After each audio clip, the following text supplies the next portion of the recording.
So we'll have this recorded for later. Okay, now that we got kind of the legal stuff out of the way, let's talk first of all about our guarantee. Gowdy Brothers does offer a guarantee for taking this course. If the student fails the FAA Remote Pilot Knowledge Test after taking and participating in the GBA virtual workshop, which is what we're doing right now, they need to participate in both sessions, both today's session, that'll go from 6:30 to 9:30, and then the other section on Thursday from 6:30 to 9:30. Gowdy Brothers will reimburse the cost of the failed FAA testing from the FAA Testing Center not to exceed $165 and provide additional training and teaching as needed to ensure the student will eventually pass the test. So we're here to make sure you guys are very successful and okay, we'll start off with myself. I'm the founder of Gowdy Brothers Aerospace, and I've had my private pilot license since 1970.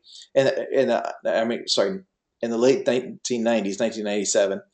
I had only 10 hours of flight time, and I was so excited about flying and so excited about the aerospace industry.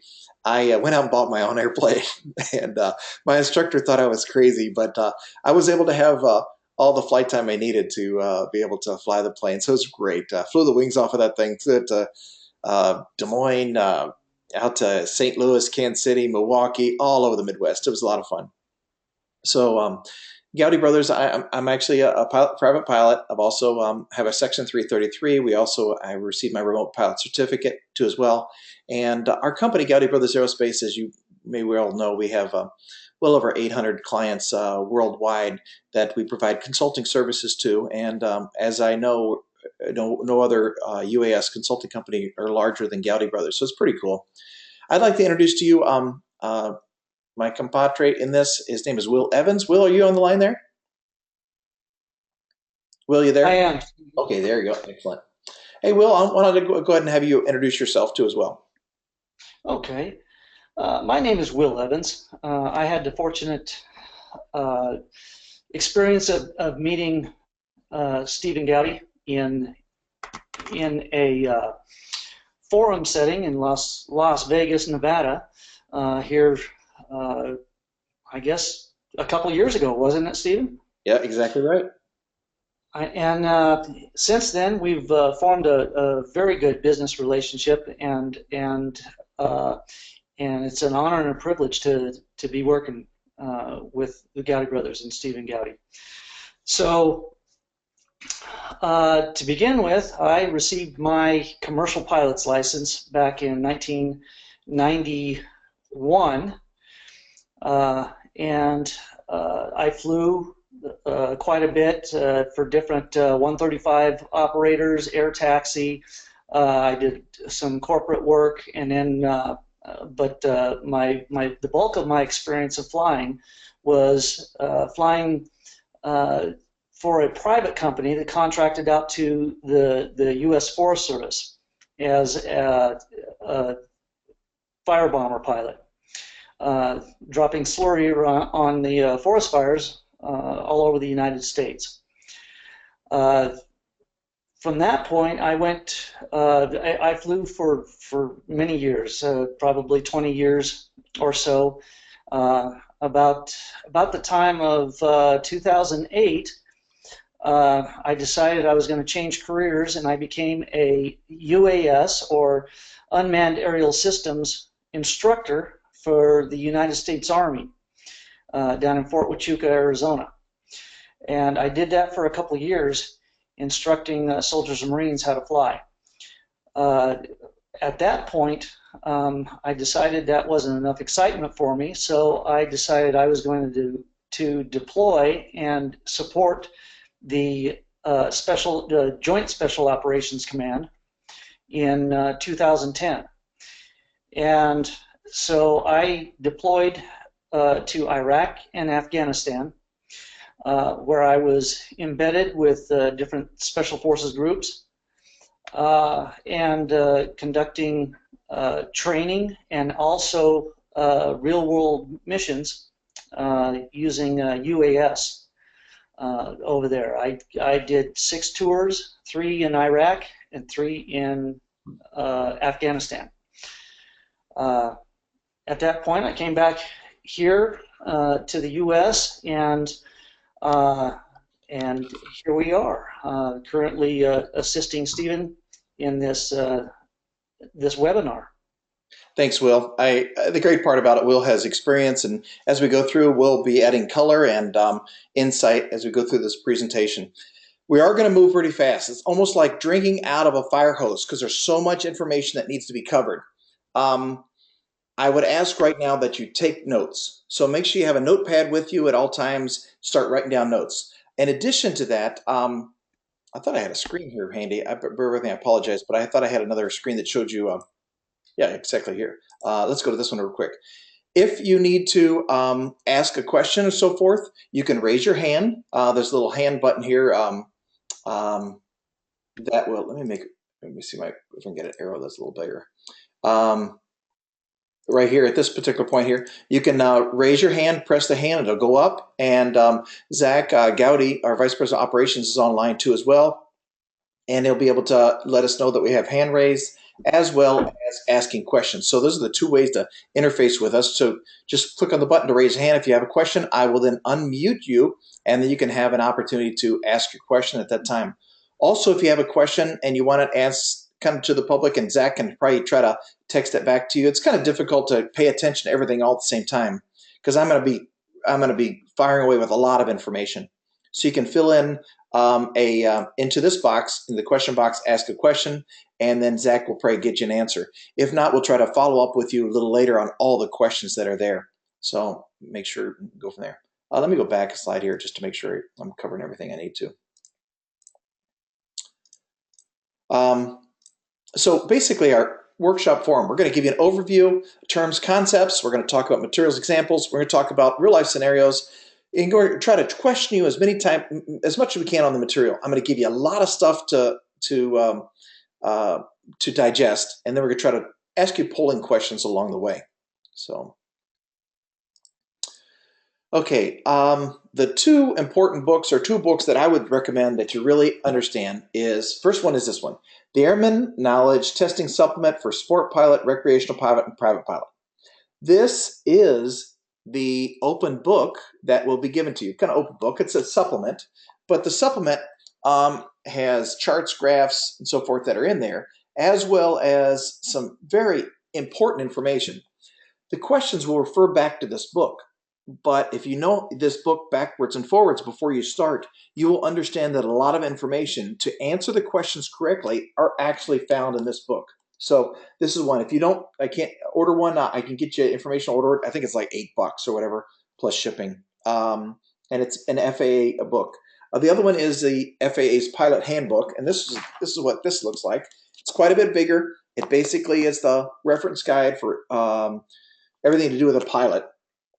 Gives you information on all kinds of stuff. If you can see graphs, it'll talk about weather, the whole thing. This is basically what we're preaching from this particular book, as well as the UAS knowledge information. That's why I included the AC 107 circular as your download. You can download this too as well. Just search on Pilot Handbook for Aeronautical Knowledge. It's from the FAA. Download the whole thing, and you have it electronically for you too as well. Just if you need some information, let me know on that. Okay, let's go ahead and get started on a few things. I have staff from Gowdy Brothers that are here too as well. I have, let's see who I've got. But basically, I got Zach Gowdy, who'll be able more than happy to help us out in regards to information. I've got also Jake Weems.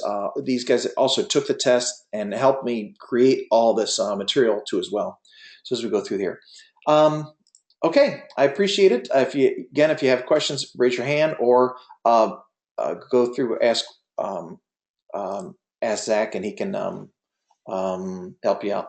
Let's first of all start with a question, just to see kind of where you're at, if you don't mind. I just get a little interactive thing. I'm going to ask a poll before we even start, just to see where we're at on some questions. This is what the poll is going to be. And I'll give you a few seconds here. You can interact, click right on that. What is the antidote when a pilot has the hazardous attitude of invulnerability? So I'm going to give you a little bit of time to go ahead and take a look at that poll.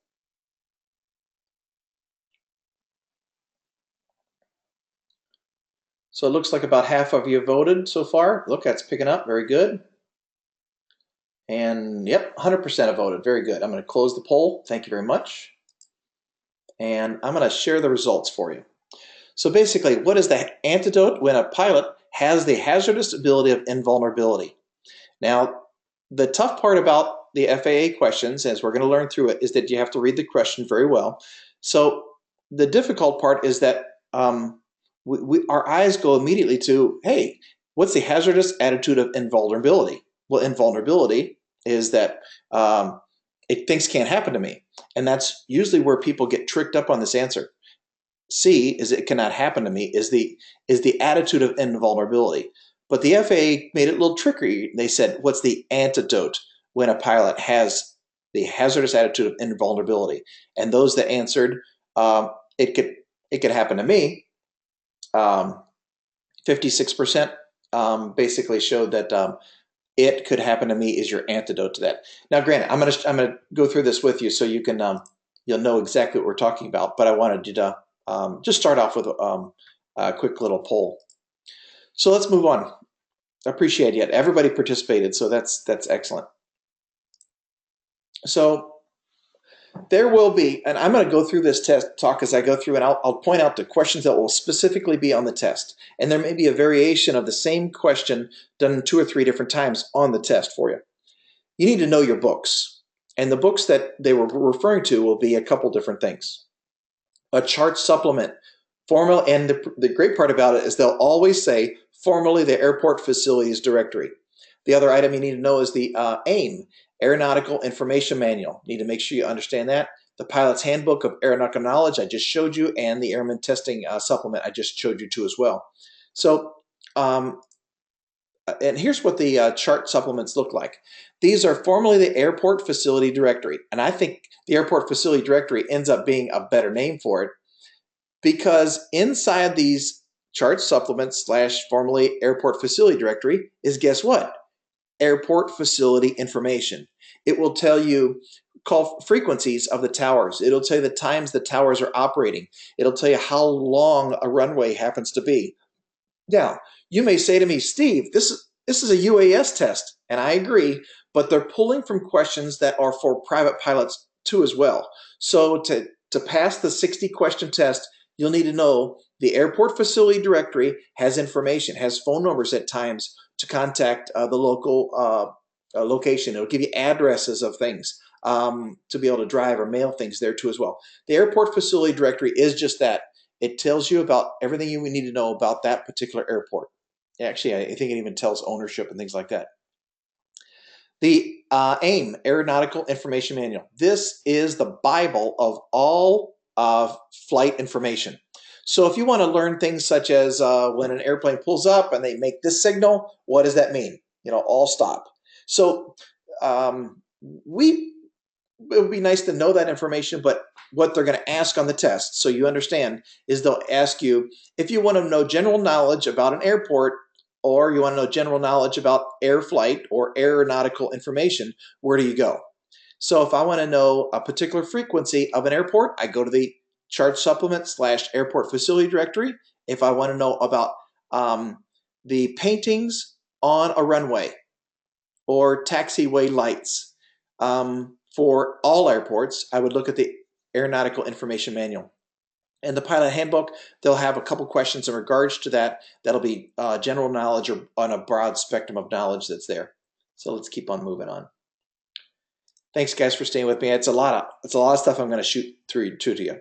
And I'm going to read through a couple of these slides because I think it's real important to hear some of these things. But a person who manipulates the controls, this is really important because it actually is a designation and you need to understand it, is the person other than the remote pilot in charge or remote pilot in command who is controlling the flight or the controller. The person, get this, I got a question for you. How old can a manipulator of the controls be? Can he be 10, 12? Believe it or not, they can. As long as a remote pilot is standing right next to him or over his shoulder watching and taking a look. So a person manipulating the controls is just the person who actually is running the drone, but he's not the PIC or remote PIC, remote pilot command. The control station, self-explanatory. The items that are involved to control the UAS or the drone. Corrective lenses. This is going to be an interesting thing because as we refer to visual observer, you need to make sure what you're talking about either glasses or contacts, but not binoculars and not first-person view goggles. The model aircraft, it's pretty simple. I don't need to explain that to you too as well. Capable of sustained flight, it can be flown within visual line of sight. I'm going to go over this a little more too. So these are important ones. And this one, I will say, you'll probably get 3 questions on the test specifically about a remote pilot command, what they can and can't do. A person who's a remote pilot command, RPC, or must hold a remote pilot certificate. Really simple. But they're the one who has the final authority and the responsibility for the operation and safety of the UAS, period. So you're going to get at least 3 questions on the test. And they'll say, who's responsible for the flight? Who's responsible for, who has the authority over the flight? Who are the final authority? Who was in charge of safety? And it always comes down to, they'll ask you questions, visual observer, all these other things that could be possibly, they'll even say the FAA and all that kind of stuff.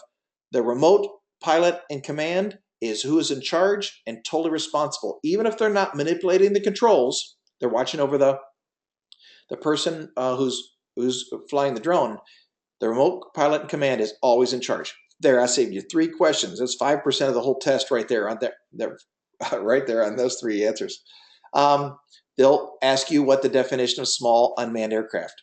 Again, UAS covers everything from the Predator drone, but small, SUAS, small unmanned aircraft, SUA, is going to be classified for Part 107 rules, anything under 55 pounds, all the way down to your little small flyer. The SUAS system basically is all the components, the communication links that go into the unmanned aircraft, including your controller and so forth. So the comprehensive piece of that. Unmanned aircraft could be everything, but as long as you have without the direct human intervention from within the aircraft. Visual observer, very important to understand who the visual observer is. It's a person who works with the remote PIC and helps maintaining the ability to be able to see and avoid other traffic in the area or any objects or people walking around. The visual observer and the remote pilot in charge cannot have any other job. If the remote visual observer says, "Oh, he's an actor too," or he's something else, or he's no longer a visual observer. Visual observer can only have one job. Okay, let's keep on moving. These are important acronyms that you need to know. They will ask you a couple questions on these. Advisory circular, AGL. This is real important. AGL is above ground level. We, as UAS remote pilots, are going to be always talking AGL when we talk any of our numbers. Now, existing pilots, airplane pilots, so forth, private pilots, commercial pilots, they typically are using MSL most all the time, and MSL is mean sea level. You need to understand that, those 2 designations, but for us, we're going to almost always talk about AGL. ATC is your air traffic control, certified flight instructors, code of regulations. You obviously know FAA, Flight Safety District Office. There's quite a few of them across the nation. You can look that up on the web and find out where they're at. We'll talk about NOTAMs a little further. National Airspace System, NAS. The PIC can be used as pilot command or remote pilot command, and we've looked at the other ones already. So we're going to talk about regulations. We'll talk about airspace, weather, and we're going to talk about loading and performance. Basically, try to hit the questions that really will be on the test. We need regulations for a couple reasons, as you've probably seen the kid that had the firearm on the drone and the fire. Well, you see him right here. And basically, there's a reason why there's regulations in place. So we're going to talk about regulations. We'll talk about ADM, aeronautical decision making. It's important for us to understand the process of making decisions along the way, and psychological factors that are involved in that. So first of all, we'll get right into the rules. As we said before, a small unmanned aircraft needs to be less than 55 pounds. Can you guess? One of our customers, XM2, that's their drone, and it's the 1800. Boy, I can't remember. Zach, do you remember what it is? It's the 1800X that they've got. This thing is pretty impressive, and it does weigh over 55 pounds. It's pretty impressive. It has two cameras on it used for motion picture. They're the guys that XM2 also did all the video work for Pirates of the Caribbean. Visual line. Griffin. I'm sorry, what? Say it again. The Griffin. Yep. Oh, the Griffin. I'm sorry. Right, exact. XM2 merged with Griffin, and that's their Griffin 1800. And it's got how many blades that thing have on it? It's impressive. So, yeah, it's an octocopter. Definitely a heavy lifter. Thanks, Zach. I appreciate it. Visual line of sight only. So it's important when we talk about visual line of sight. This is with your eyeballs and contacts and your glasses only. No binoculars and no FPV, which is their first person view. You know, the fat, was that fat shark, Zach? Fat pipe? Yeah, Fat Shark. Yeah, you're right. Fat shark at the first person view goggles, not allowed as the remote pilot in charge. Now, as business opportunities, you can be running the drone as the RPIC and have a visual observer if need be.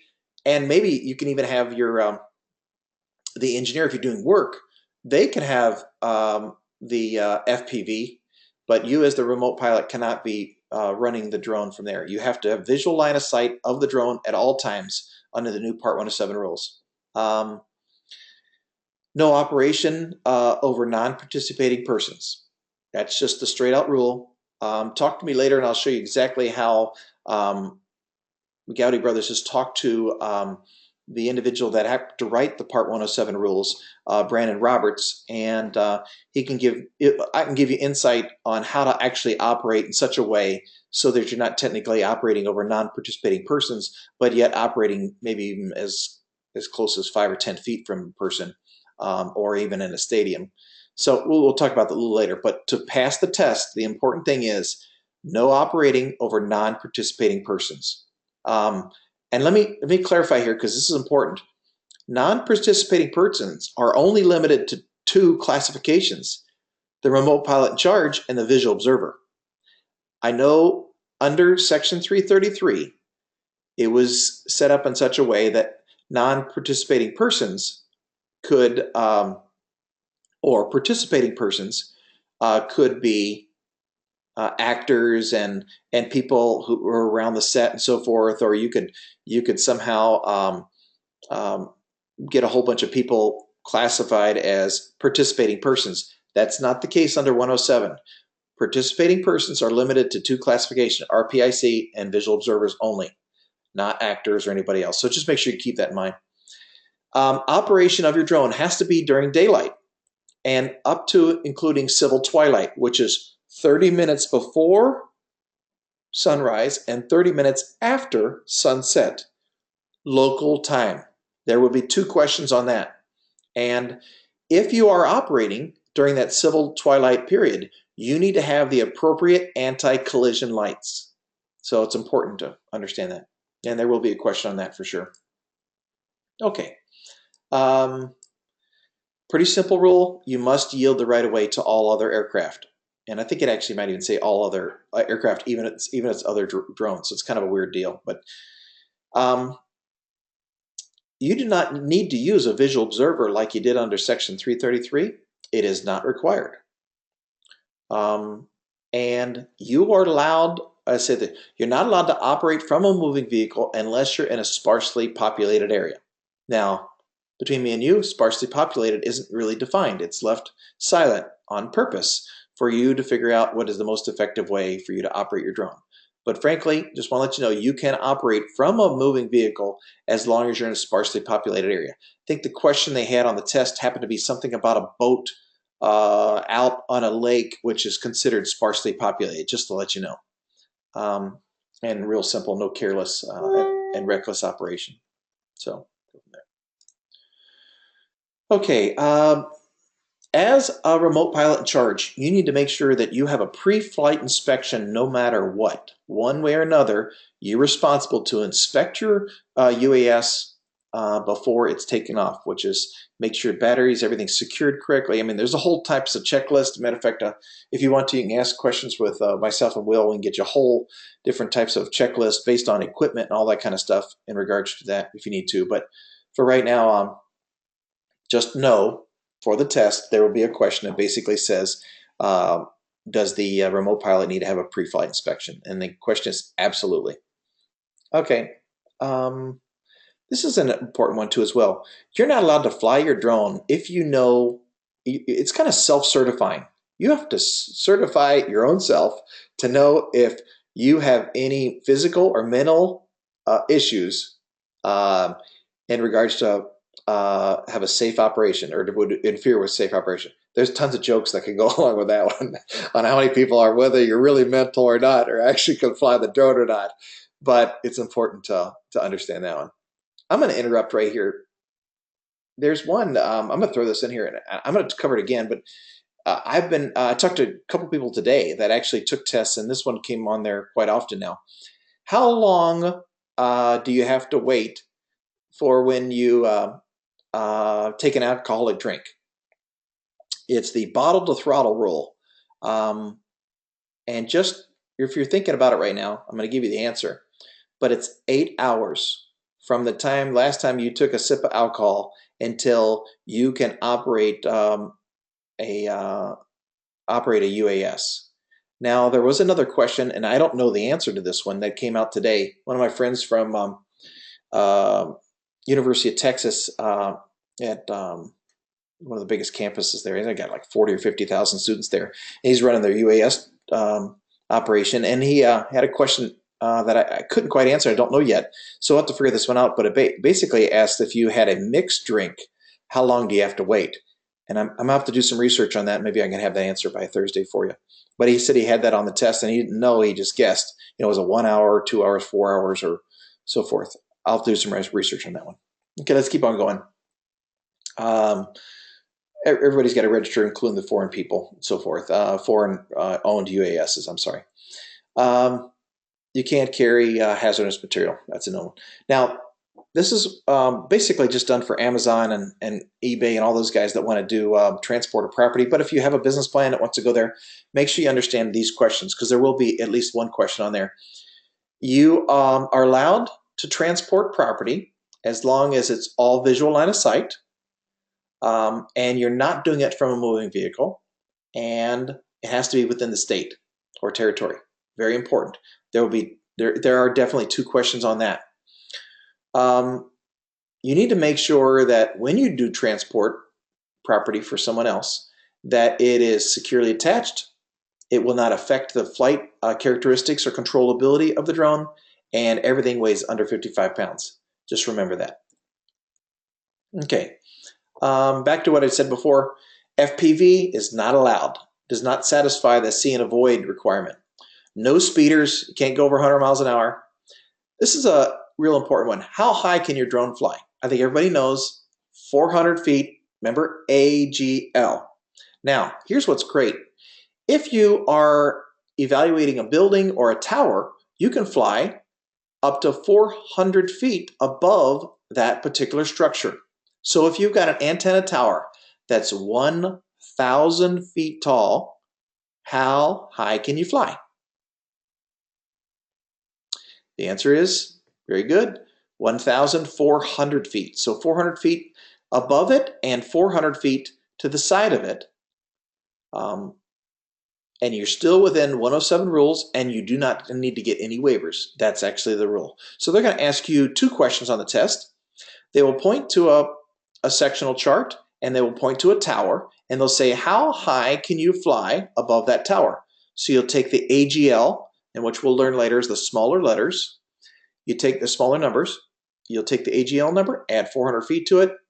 Bada boom, bada bing. That's how high you can fly.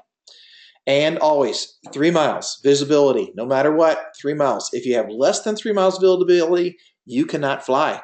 That's just how it's set when you look at your weather. And we'll talk about that a little further. Okay, at the time, the present rules state that only you can one remote pilot per drone. This is the big battle that Amazon's going over with the FAA because the Amazon wants to have one pilot run 3, 4, 5 drones as they're delivering packages. But just remember, one drone, one pilot, period. The person that's operating it must hold a remote pilot certificate with a small U.S. rating or be under the direct observation of a remote pilot certificate. So just let you know there. There will be questions on how the remote airman certificate process works. Now, I'm going to skip over the piece that talks about existing 61 pilots because I'm assuming that because you're here, you're probably not going to need that. But the questions they're talking about here is what is needed. So to qualify for a remote pilot certificate, a person must demonstrate the knowledge, which is the knowledge test, pass the test at an approved FAA testing center. And here they're going to ask you this one too as well. And actually, I got some polling questions on this too. Complete a flight review within the previous 24 months. Be vetted by the TSA, and you must be at least 16 years old. Those 3 questions will be on there. And what you're just as practical piece, you'll be given a remote pilot, temporary remote pilot certificate upon successful completion. So you'll be given a temporary one. Let me bear with me 1 second here, and I'm going to see if I can pull up a real quick poll question on this. Bear with me 1 second.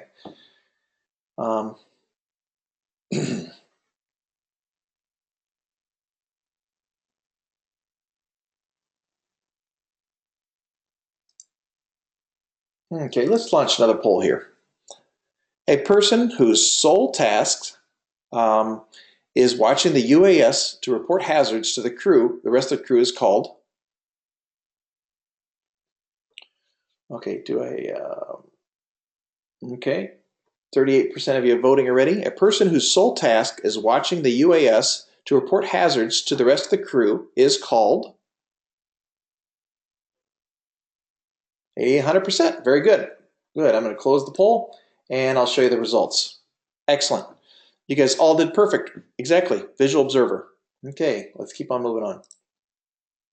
Okay. You guys are doing great. I love it. Thanks for sticking with me on this too. This is a lot to soak in. I want to just review a little bit. The UAS must be seen by the remote pilot in charge. And the person manipulating controls without any help from glasses. There will be a question on that too as well. No Fat Shark or FPV. Operation inside Class B, C, D, and E to the surface airspace is allowed with ATC permission. So that means you need to get a waiver or / authorization to make that happen. And there will be a question on that too as well. Now what happens, so just some of the things that a remote pilot in charge must do. Now, this is kind of a quirky one because I'm talking to the FAA about it. And if a police officer walks up and says, "Let me see all your docs," technically you really don't have to give him.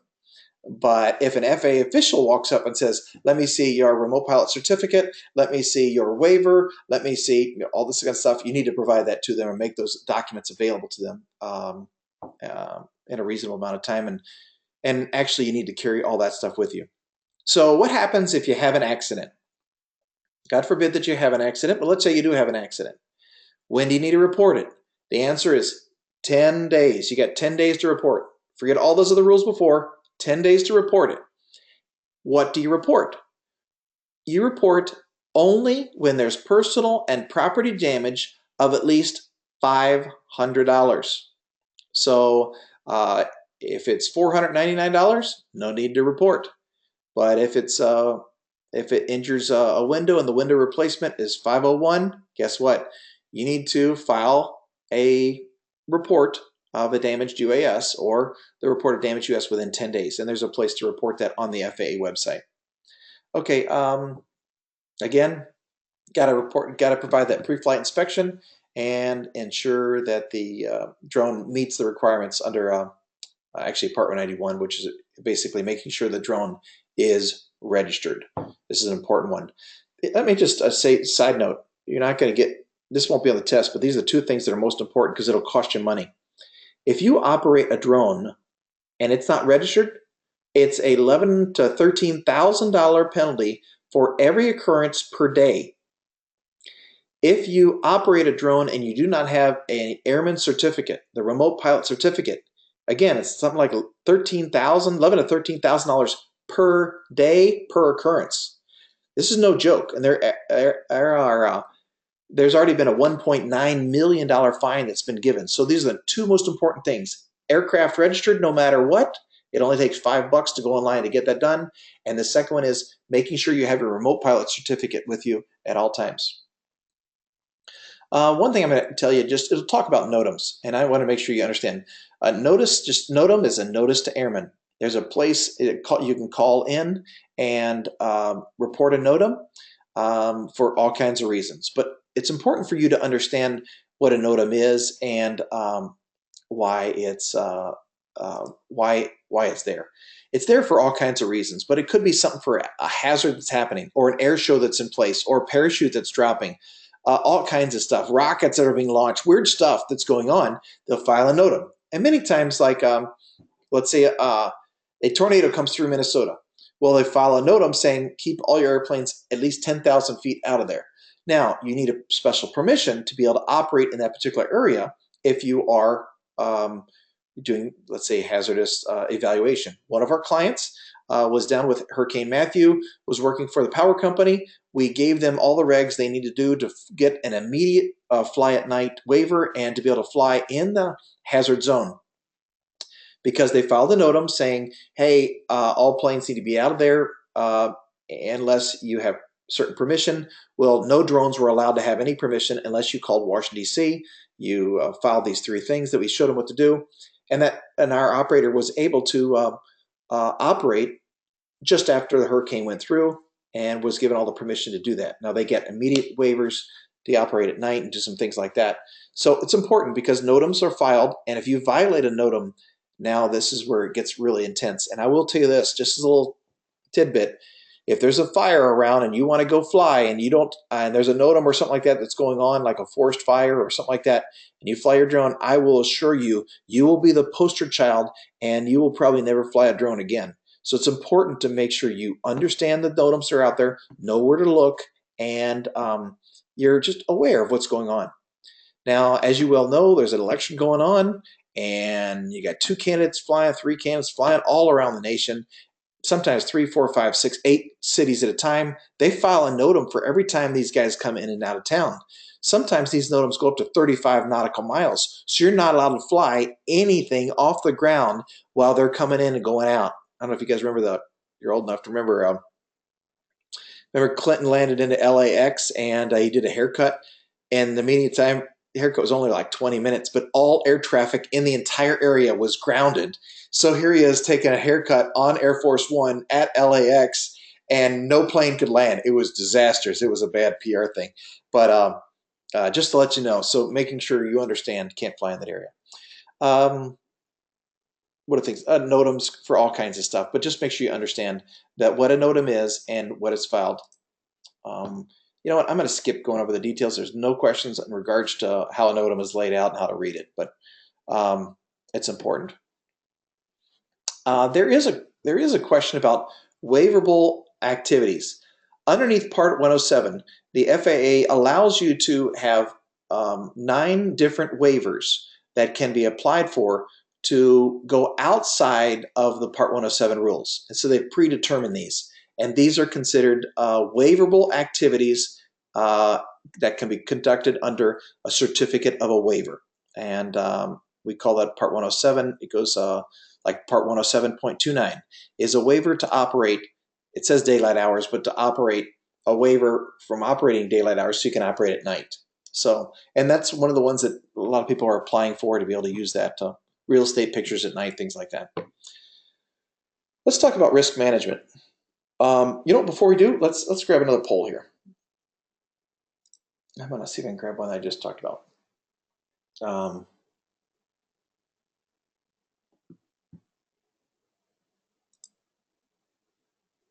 Okay, let's try this poll.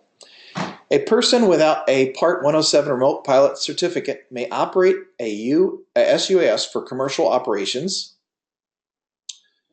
A, alone if operating during daylight hours. B, only when visual observers participate in the operation. C, under the direct supervision of a remote pilot, PIC.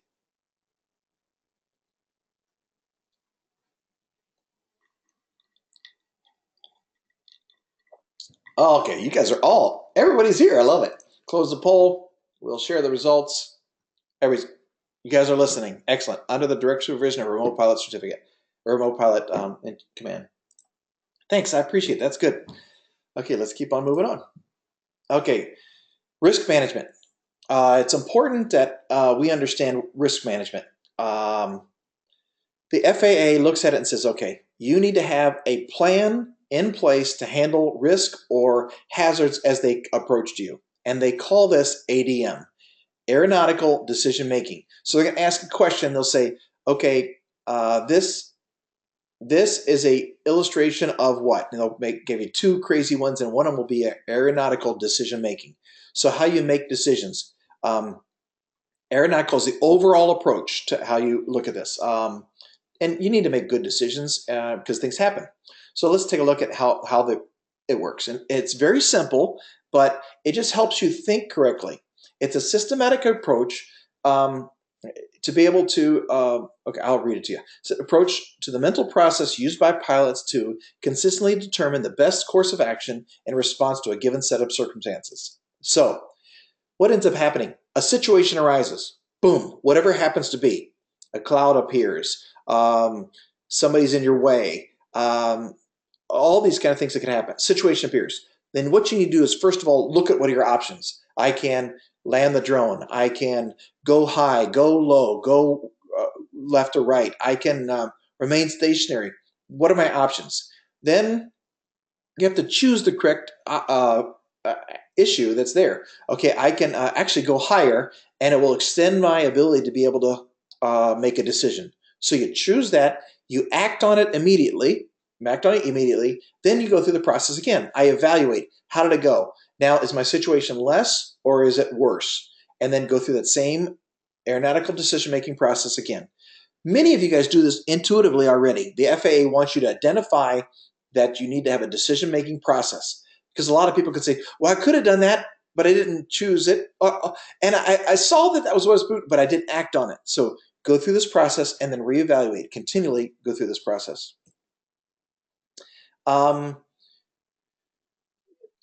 Without going into too much detail, basically, the risk management allows you to use all your resources, evaluating the effectiveness of your resources, identifying the hazards that are detriment to safe flight, and learning basically these techniques in such a way so you can recognize it, figure out how to cope with it, and the more, it's like a muscle. It's like a rubber band. You don't stretch it unless you use it, kind of thing. You don't use it unless you stretch it.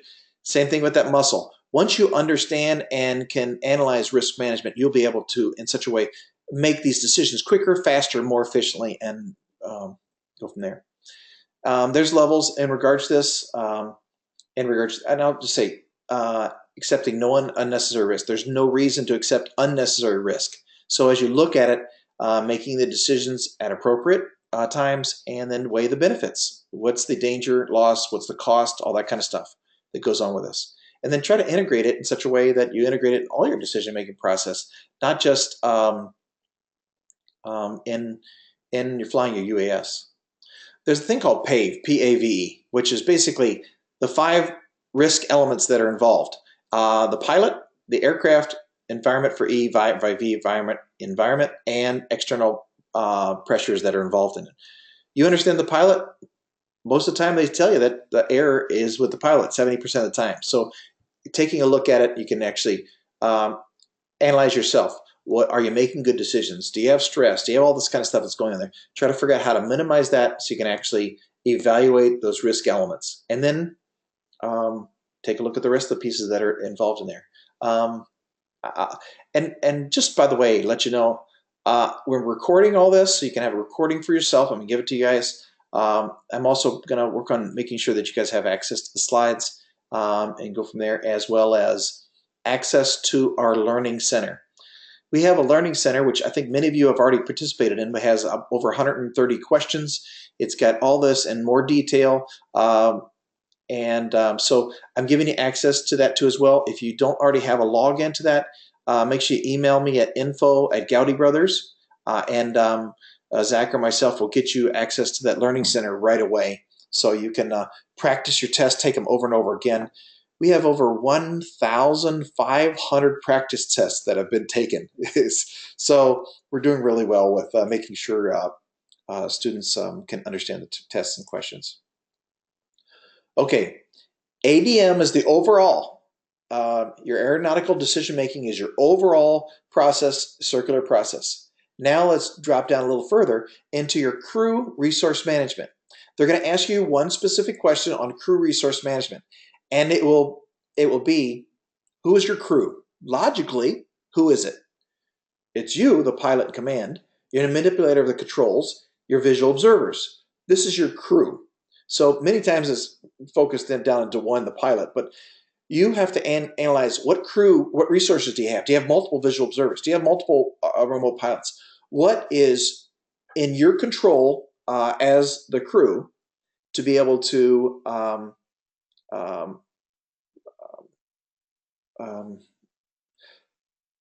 manage your environment in such a way so that you can make sure that it's free from hazards.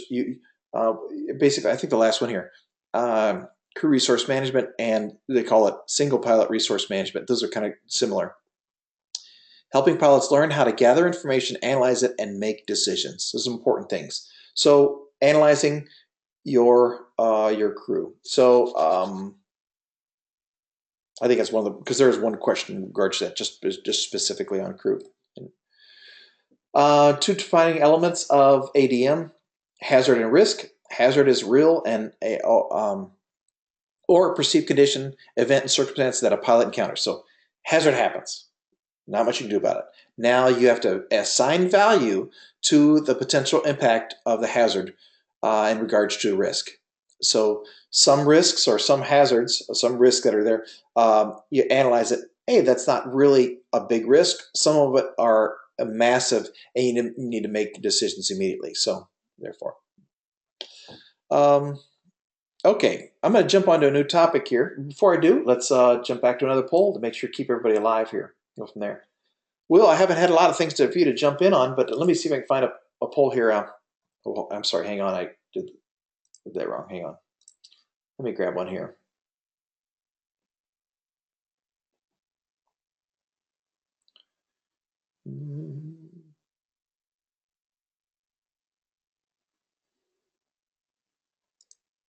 Let's try this one. I think you'll be able to pick up on this one. Who, other than the remote pilot in charge, who is controlling the flight of a small UAS under the supervision of the RPIC? Who, other than the remote pilot, is controlling the flight? So A, person manipulating the controls, B, the visual observer, or C, a designated pilot examiner.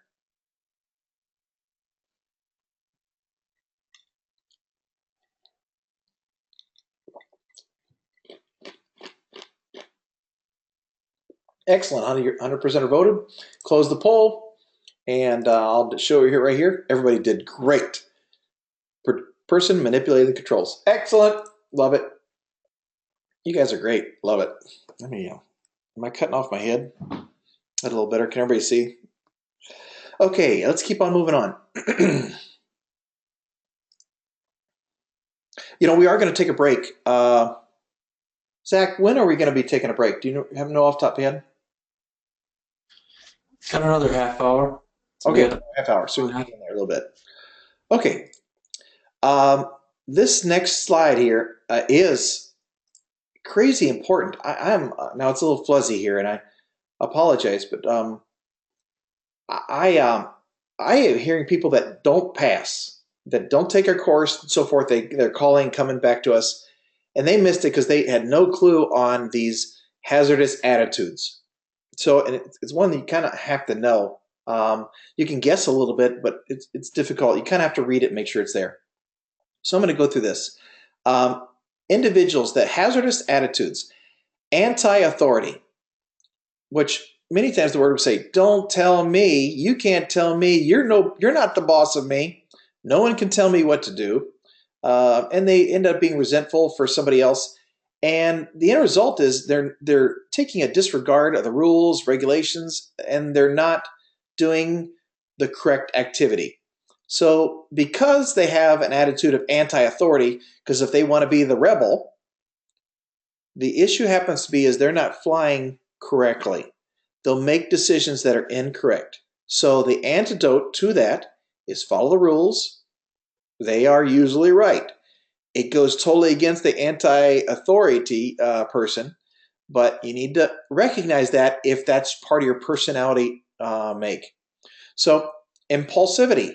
Let's get this thing done. Will be, the question will be this, and I might even have a couple questions just like this. But the question will be, you are working for a producer for a local TV station, and he asks you to get a shot of of the the event that's going on, and you tell him, "I need to do a pre-flight inspection," and he says, "No, forget about that. Just get it quickly done. Get it out there. Get it done." That is an attitude, making sure, basically, they want to get it immediately. They don't want to stop and think about the repercussions, um, and they don't want to look at all the opportunities that are there. They just want to get it done fast. So the antidote to that is not so fast.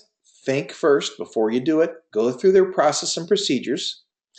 When I had my own plane, I had to do a pre-flight inspection. I had to go around my plane and inspect everything.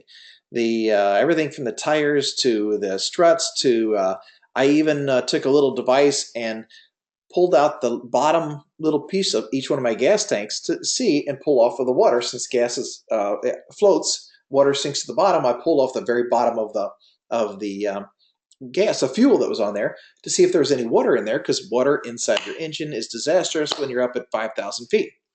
So I did all these pre-flight inspections to make sure the safety of my plane was operating there. I will tell you this, when I got my pilot's license, I felt like it was just getting like another 4-year degree because it was so valuable to me and it helped me make good decisions in business. The same thing here, impulsivity. For you guys to do your pre-flight inspections, approach this like you would a pilot who approaches a 727, or in my case, a Cessna 172. So it's important. Impulsivity. Make sure that you bear with me one sec. Sorry about that. You think first. Invulnerability. It won't happen to me. So there are a lot of people out there that basically, hey, it's not going to happen to me. It happens to other people, not to me. Well, it does happen. And so if you are thinking that way, you need to recognize it and take the antidote, which is, it could happen to me. So I need to make sure that I put things in place to reduce the amount of risk and don't take unnecessary chances. Let's see, 2 more here. Machoism. And I had this question on there in that, I didn't know exactly how the question was worded, but it was the idea that I can do it. I'm invincible. I'll show them. I don't have to take precautions in place. Eventually, this will lead to a crash. There's no doubt about it. So the antidote to this is taking chances is foolish. So take your time, do the right thing without adding undue risk. There's no reason to add risk to this, especially when your drones, a lot of our drones are $1,000, some were 3,000. Some of my friends at the quarry place, their drones are significantly more. My friend who was at the did the for the hurricane out there, Matthew, his drones are $157,000 each. So I'd say, let's not do the machoism. Let's not take undue risks. Yeah, one of my other clients, he has a Cinestar 8, and this thing is awesome. It's about $13,000. Then he's got another $35,000 worth of cameras attached to the bottom. So it's pretty impressive. So you don't want to take any risks. And one of them is last, I don't know if a lot of people are doing that, especially in business, the resignation. It doesn't really matter what I do. I'm going to crash anyway. So the antidote to that is it's not hopeless. I can make a difference. So applying what you've learned. Here's a nice little graph here for you can take a look at it and see it in a little better layout here. Hazardous attitude, anti-authority, don't tell me, follow the rules. Yeah, you're usually right. Impulsivity, you need to basically slow things down. Invulnerability, you have to tell yourself, it could happen to me, so make sure I follow the rules. Machoism, I can do that. Do not take foolish chances when there's no need to show off. And resignation, what's the use? It's not hopeless. I can make a difference. So you might have one or two questions on that particular on those hazardous attitudes. So psychological factors. You need to evaluate yourself and your visual observer to make sure that they are able to safely carry out the rules and responsibilities of flying a drone. If you can't do it, then you need to recluse yourself and say, you know what, I need to not do this. It's important. Again, that's the machoism. I can do it, and so forth. Check yourself. And we've got some things that'll help you with that. It's the remote pilot's responsibility to ensure that crew members are not participating while they're impaired. And I got this one wrong, so pay attention. The question was, what medications can affect an ability for a safe operator's small UAV? It is pulled right from here, and I messed up. The question was this: A, prescription drugs; B, non-prescription OTC drugs; or C, both prescription and OTC medications.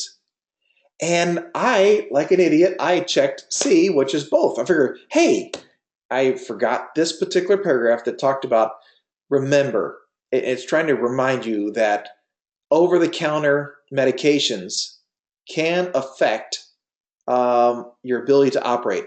So it's not, everybody understands prescription drugs, no problem. They all can answer that. But the answer to this one is, on this particular question, the answer right is making sure you understand that simple over-the-counter medications can affect you. Okay, here's what we were talking about before, and talked about crew member and making sure that they're prohibited if perchance they consume alcohol within preceding 8 hours. This is the bottle to throttle, 8 hours. You can't be directly under the influence. Here's your blood alcohol concentration is 0.04. Now here's the thing. 8 hours later, big heavy drinkers, you can drink and be 8 hours, could be bottle to throttle. So you haven't consumed the alcohol, but you still could have a blood content of 0.04 in your blood 8 hours later if you didn't drink any food, all that kind of stuff, all the things that go along with that. So the issue happens to be is that you still could be under the influence or under the threshold 0.04. So remember that. Bottle to throttle, 8 hours, and blood alcohol content 0.04. And I know today for certain the guy had a question on the bottle to throttle thing, 8 hours. Using a drug that affects the person's mental attitude, making sure that you understand that any type of drug that could affect that. I think I've got a marijuana question in here. I may or may not have it handy here, but other factors that can affect, you will have a variation of these questions, but just need to understand that you need to self-analyze the physiological factors that could affect you. Hyperventilation, which you will understand, your body basically starts breathing softer, shallow breathing for a reason to get you more oxygen, but it only lasts for a little short period of time. If you continue the hyperventilation, it actually does the opposite, and you start losing oxygen or not able to get oxygen. Things start shutting down, and hyperventilating will cause you to faint operating your stuff. So be important to that. Understand your stress level, what your how much stress you're under, figure out a way to reduce that stress, all that kind of stuff that's there. Fatigue. There is a question, and here's the question. You you worked all day and you drove all night to the job site. You're on site at 8 o'clock in the morning, and would you consider that you are able to, or what would you consider would be the reason you wouldn't be able to fly? And the answer on this one was fatigue, and that you needed to make sure that you self-analyze the psychological factors of flying. I think one of the things might have also said something like, yeah, you're free to fly, you're good to fly, but that's not the case. Evaluate physiological factors. Dehydration, make sure you're always drinking water, what's going on there, and making sure that you're in an area if you're exposed to sun over a period of time. I never had any questions specifically about medication usage and so forth in regards to this, but you need to know if there's any medical condition for you and your visual observer. Make sure you take your medications as need to be and as required and so forth for your actual pilot operation. Oh yeah, I've got one for you. Okay, this is not a poll question, but I just wanted to. This is kind of an interesting one. A conviction of a violation of any federal or state statute regarding to a growing, processing, manufacturing, sale, disposition, possession, transportation, or importation of narcotic drugs, marijuana, or other depressant or stimulant drugs or substances is grounds for. Now, this is pretty much for your Colorado people that are on the webinar today. So what happens here? The denial of an application for a remote pilot certificate for a small UAS rating for a period of 1 year, 12 months after the date of conviction, or suspension of revoking of a remote pilot license. So here's how the question is going to be asked. How long do I have to wait before I can get my remote pilot certificate if I've been convicted of a violation of with I think it was marijuana? The answer will be A, or they'll give you A, 6 months, B, 12 months, C, 18 months. So if you didn't have this, most people are answering 18. They're thinking the max and so forth. It is 12 months, 1 year, from the time that you've been convicted with a drug conviction that you can apply for and receive your remote pilot certificate. So they'll deny the application until then. So you get to wait 1 year. So remember that. That's one for the record. You'll have that. In analyzing your own psychological factors, it's important that you do a proper self-assessment. And I am safe is the acronym they're actually using. So do I have an illness? One, I. Am I under medication that affects me while I'm flying? Am I under a stress? Undue stress or so forth, that would really affect me. Don't fly if you're under stress. Am I taking any type of alcohol that could affect me either 8 hours before, or is my alcohol content significantly high? Am I fatigued for doing whatever it happens to be? Or am I in an emotional state where I can fly my UAS and perform everything properly without being undue? So how are we doing on time? Let's you know what? Let's keep on moving on. Unless anybody has any questions and so forth as we go, I think we're doing good. And let's keep on moving on here. Let's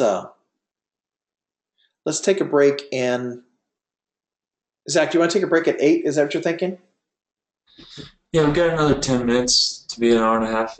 So okay, let's do that. Let me. I'll take a 10-minute break in a little bit. Let me ask a few poll questions here. Let's have some fun with this.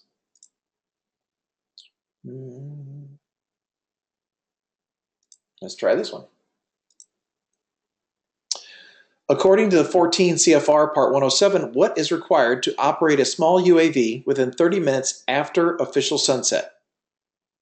A, must be operated in a rural area. B, use of a transponder. C, use of anti-collision lights.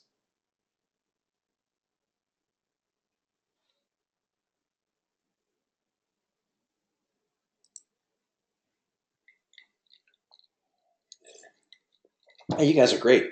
Excellent. Close poll, share results. Excellent. According to our answer here is use of anti-collision lights. Very good. You guys are doing really good.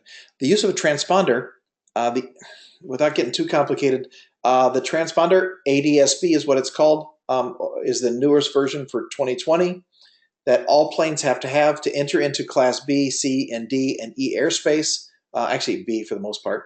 And that transponder is a device that communicates from the drone or from the plane to air traffic control and to other airplanes, so they can see each other on their maps. But in this one, the answer is C: use of anti-collision lights. Excellent, very good.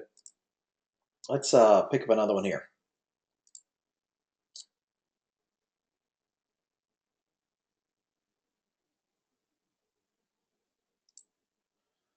Let's launch this poll here. 14 CFR Part 107. You may operate an SUAS from a moving vehicle when no property is carried for compensation or hire. A, over a sparsely populated area. B, over a suburban area. C, over a parade or other social events.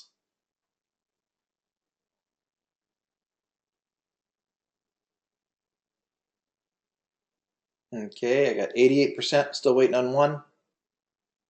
Two, yep, good. Excellent. Let's share the poll results. Very good. Over sparsely populated area. You guys are doing great. Love it. Let's pick out another one here. How are we doing on time? Good, we're doing good.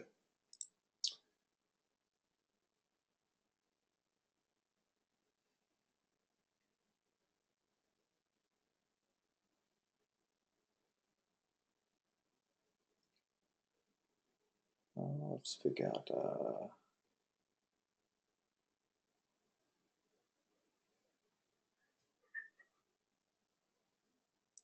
Okay, let's try this. Little two-part question. Quick. You are operating a 2.8-pound quadcopter for your own enjoyment. Is this UAS operation subject to 14 CFR Part 107? I don't know if I totally covered this, but let's see if we can guess, and I'll talk about it. Yes, this UAS operation is subject to Part 107 is A. B, no, this UAS is not subject to Part 107. Okay, we're almost there.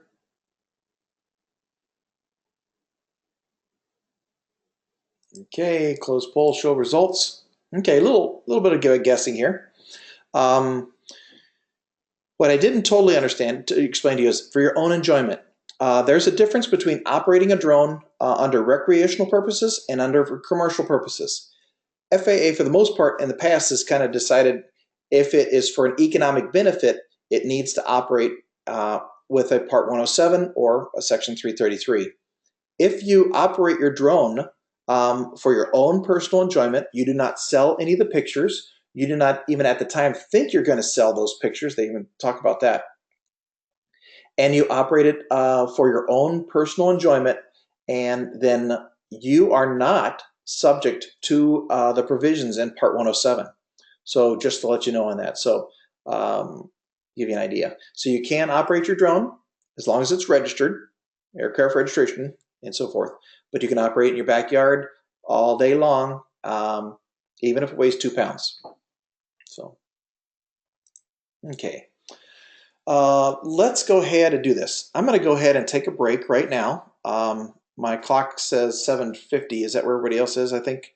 And we will pick this up right at about, let's come right back at 8 o'clock. How's that sound? So we'll take a 10-minute break and come right back at 8 o'clock sharp. Go from there. Thank you guys. Appreciate it. Right at 8 o'clock. I got 7:50, and so 10 minutes. Thanks.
Okay, I think we're back. And before we, while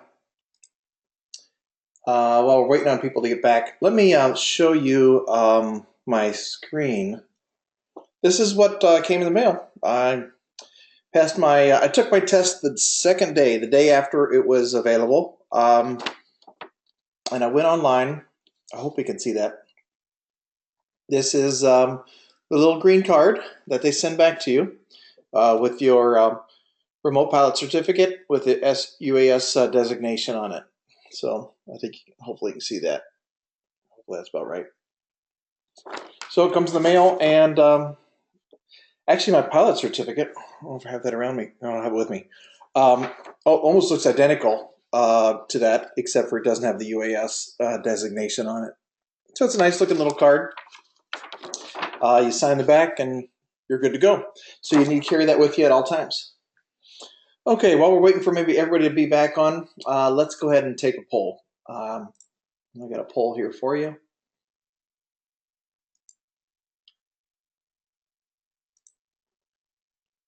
After receiving a Part 107 remote pilot certificate, one I just showed you, with a UAS rating, how often must you satisfy recurrent training? A, every 12 months, B, every 24 months, C, every 6 months.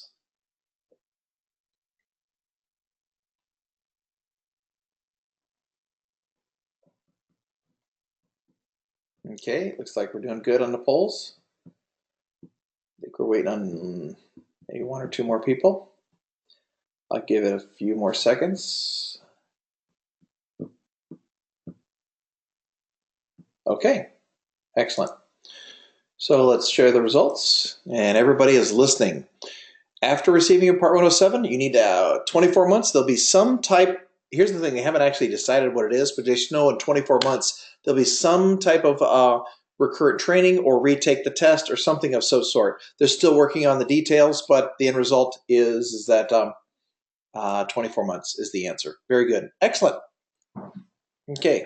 Hope everybody got their popcorn popped in the 10 minutes, and let's jump right in here. You know what? It's kind of amazing. Before I jump in this, I guess I love this industry. It is so exciting to see what's going on. We have clients out of my, what, 900 clients across the world. They tell me stuff that's going on, and it is so exciting. I have clients that went and visited a coal mine in West Virginia. Walked in and said, "Hey, you know what? I was thinking about using my drone. Would you be interested?" And he goes, "Well, I already have somebody who's doing the surveying. I survey all these piles of coals because." And he goes, "Well, how about if I do it for you?" So he went and did it for free. Went out there and actually he had some really cheap software. Had a little Inspire One. He went out, was able to do it in basically less than an hour. Fly the pile and stitch all the equipment, all of the pictures together, and come up with a volumization. It came with a number. And he came in and showed the guy's number. The guy said, "No, that can't be right. Let's go fly it again." So he went and flew it again. Came back with the exact same number. And this is no joke. This is the truth. And the guy says, "No, just something's wrong. You got to go do it again." So he went and did it the third time. He came back with, now we're talking hours into this project. He comes back in, my client's with his drone, come back and he says, "Yeah, I went and did, here's the number and of how much coal you have sitting on the ground." And then the guy says, "Well, that just can't be right." He says, "Can you call up your survey guy and ask him what is his margin of error?" And sure, so he called up survey guy. They talk back and forth, and so then he starts asking him, "What is your margin of error?" And he said, he hummed and hawed, and he says, "Well, because I have to climb the pile and I get up there with my little stick and I analyze it, and the piles are not in straight areas, I do my uh, volumization by figuring out how much of it is in a triangle, how much and so forth, rectangles." And he says, "Yeah, my error rate is probably between, or margin of error is between 20 and 30%. The guy about dropped his phone. "You mean, you got to be kidding me? I've been paying you these big dollars to do the surveys for these coal piles, and it's 20 to 30% off?" And he leaned over to my guy and says, "What's your error rate?" And the guy says, "Less than 2% margin of error." And the guy hung up with him and says, okay, pulls out his little calculator, figures it out because he did it 3 times in a row, came with the exact same number. And he says, you just saved me $39,000 in resource tax because I have to pay a tax for everything I pull out of the ground, all my coal, and it's sitting here in a big pile. And the difference in what you said it really is versus what the survey guy did saved him $39,000. He says, I have a lot more piles than the one hanging out there. So great opportunity with these drones that are out there. We have clients that are making well over 300,000 a year. And they only have 2 drones. Like the one I told you that had the very expensive Cinestar 8. His other drone is a Inspire 1, and that's all he has, 2 drones. And he's 80% of his work is done with the Inspire 1, and pretty much most of his work now is golf courses and TV commercials. He does really well. And then we have a lot of people that are just doing real estate, a lot of people doing agriculture. There's a great bird out there you might want to all check out. I would. I do know I have resellers on the line here too, but as a bird that I just love, it's birdseyeView.aerial, and it's a vertical takeoff and landing fixed wing. Pretty impressive. So it's pretty exciting stuff that are out there. There's fantastic agricultural stuff in regards to EB and what Trimble sells. It's truly amazing what's out there, and the software and the technology that goes with it, mind-boggling. So there's my little excitement, 7 minutes of excitement. I tell you, I love this industry. So much fun. So let's go ahead and what I'm going to talk to you about is airspace, operation requirements, flight requirements, controlled and uncontrolled airspace, special use. I'm going to go through a lot of special use stuff. And I'm going to go pretty fast on a lot of this stuff, and then I'm going to slow down when we get to the charts and analyze those because there's so much volume of information here. I want to skip over the pieces that are somewhat helpful, but you might not have any questions at all on them, as versus the ones where I know for certain you're going to have lots of questions on. Airspace. We pulled this from one of the guys that did a presentation in regards to, actually, I think it was Amazon did a presentation of what they thought. Yeah, here it is. Amazon's proposed airspace classifications, what they're thinking about. And they're saying that basically kind of low speed traffic here, high speed transit, and then a no-fly zone, a little buffer area between us and any other manned aircraft. So it's kind of their thoughts: airport, urban, suburban, rural, and model stuff. So kind of give you an idea of what their goals are, what their thoughts are. Here's a nice kind of fun visual depiction of the airspace. So let's talk right off the beginning. Airspace is going to go A, B, C, D, E. It'll skip F and it'll go to G. Just to let you know, there is no F that per se. It's kind of an international weird thing. But for all practical purposes, all we're needing is A, B, C, D, and E, and G. So A is that big airspace that's 18,000 feet above ground, or basically MSL, but 18,000 feet up to 60,000 feet. It leaves off the last 2 zeros, but 60,000 feet flight level. Above that's called outer space. So this will be your Class A airspace. It is totally controlled. It's not anything for us to worry about, but it's important we need to know a Class A airspace, 18,000 and above to 60,000. So the next airspace we look at is B. This is the most important one in regards to the busiest airports in the United States are all Class B airports. LAX, Chicago, Dallas-Fort Worth, LaGuardia, all the big ones are all Class B airspace. And they look like, if you take a wedding cake, and your wedding cake is made at different tiers, and it's got the top tier that you save and eat a year after you've had your wedding, and it really tastes like freezer burn.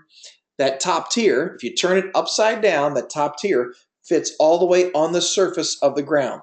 That is the little piece that comes in your first inner ring that goes to the surface, and then the next ring is elevated, and it goes up, and the next ring is elevated, and so forth. So as you look at it from the side view of Class B and C airspace, you'll see concentric, I think it's circles that that go out, and this, as it is, the airplane will come in and land in Class B. It comes in here and it comes in B airspace, and then it lands. Same thing as it takes off. So this airspace is controlled airspace, which the tower controls every plane that's inside this airspace. You are not allowed to fly inside that airspace as a regular airplane unless you have a transponder and unless you got a radio, period. So that's why it's so difficult to be able to fly a drone inside that airspace, because many drones don't have transponders yet, even though I'm making one right now. And then also, not everybody carries a NavCom radio. So that's why it's a little complicated at this present time. So for Class B airspace, now this is what it looks like from the side. Now the problem is when you look at a map and you take that concentric circles and you crunch it down onto a map, it looks like rings that are outside there. And so you have to figure out exactly what each ring means and the lines between the rings, what it actually says. So Class B. B is in Bravo.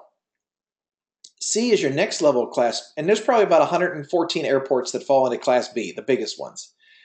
Significant more, maybe 2 or 3 times more that fall into Class C airports. These are your less busy airports, but yet could be quite busy. Like Eden Prairie here in Minnesota, one of the busiest private airports. A lot of corporate stuff go in and out of there, but Class C typically has just 2 rings. And what else can I say about that? And the same thing for Class D. Class D airspace,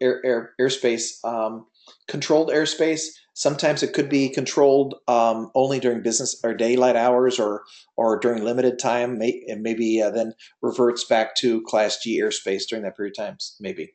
So, and then we have other airports. The majority of all airports are in Class G.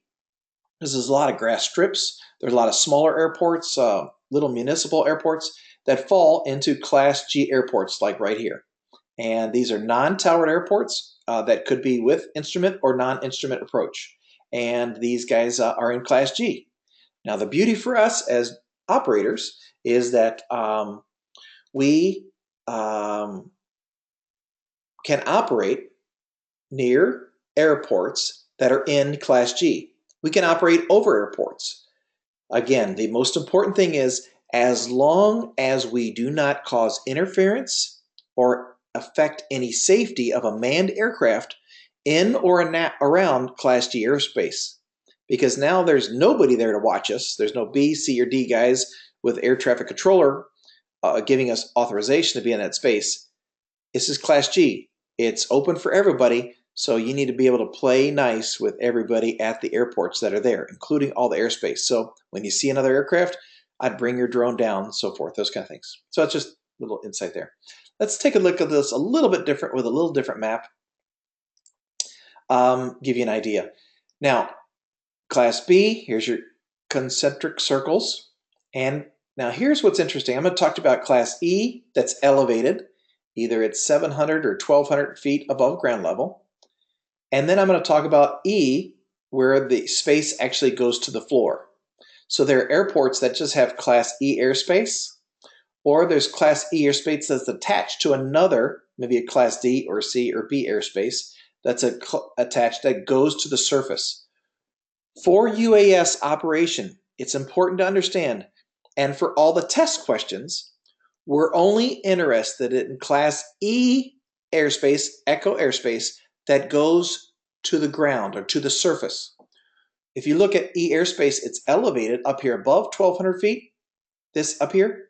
We're not interested in that. And any questions that talk about, there won't be really any questions on the test that talk about E elevated space. If they're talking about E, it will always mean E to the surface. So when we get to maps on the sectionals, I'm hoping to get, we'll get into it just shortly thereafter, is that it's important to understand those Class E circles that are there are really largely for us to be ignored, because we're only interested in Class E echo airspace that goes to the surface. So I'll let you know. So here's your B, C, D, and E. Bravo, Charlie, Delta, Echo. And again, your Class A up there. Okay, and then other airports that'll be in there. So I think that's a nice little depiction there. Okay, airspace kind of basically is broken up into a couple different areas. Regulatory, non-regulatory, controlled, uncontrolled, and special use. So we'll kind of mow through this. Sectional charts. This has probably been the most complicated piece of the UAS test, and that individuals need to understand them. And these sectional charts could be, there's so much stuff going on, and they're very busy. So it's important for us to kind of break it down, and that's what we're going to do. We're going to break down those pieces. The sectional charts are basically 1 to 500,000, 1 inch. You don't need to have to memorize this, but it basically just give you an idea of 1 to 6. 1 inch equals about 6 to 7 statute miles, or eight statute miles. There's all kinds of information here, tons of information on these charts. Talk about topography. It'll tell you how high the land is. It'll tell you the different airspace. They'll even give you some radio nav. That a lot of that radio nav stuff, navigational and aviational, a lot of those are in the chart supplement, which really doesn't have charts in it. It's actually all airport information, which is called the Airport Facility Directory, or chart supplement, formerly known as Airport Facility Directory. So, and even looking at this, we're going to look at so many things here. The type of airports, what color they are, what that means. Smaller airports, what they mean. We're going to talk about these other little airports here. I'm going to give you an illustration so you'll be able to understand all this that's talking about here, for even just looking at Anchorage, what's important about it, those kind of things, and what color everything means. So we're going to get into that. The most important friend, if I could make sure I get your total attention, the most important friend when you take this test will be your Airman Knowledge Supplemental. This supplemental will be handed to you. It will be no markings in it, so forth, when you take the test. Open it up right away, and I think it's actually on, it's about on the 12th page or whatever. It'll say Appendix 1. This is the chart that you've got. It looks just like the one, sectional aeronautical chart. And it's right in this book right here. This sectional aeronautical chart will be your little cheater sheet. I had a client call me up, retired police officer, said I just failed the test, 52%. And I asked him, I said, well, did you know that a lot of the answers are in the supplemental? He goes, I didn't even look at that. So it's kind of a bummer. So because in some tests, there's pictures on the screen, so you can look at those. They're real hard. Don't look at the pictures on the screen. Always look at the map. It's better to go, if you need to, bring some readers, some little readers to make sure you can see every little detail on this map. I don't you always bring your readers with you, even if you can see really well, just so you can look at every little detail, unless your eyes are totally awesome, which mine aren't. Okay, let's go on. I'm on this chart. I think I might have one zoomed in a little bit. Yeah, a little bit better here. So as we look at this, I'm going to go through each one of these sections for you because I think it's so important for us to take a look at this. And the amazing part about it is that, let me see if I've got a poll for you. Hang on. Let's try this one. Launch poll. What color are controlled airport towers? I haven't told you yet, but let me just say, what color are controlled airport towers? Select one of the following. A, blue, B, magenta, C, yellow.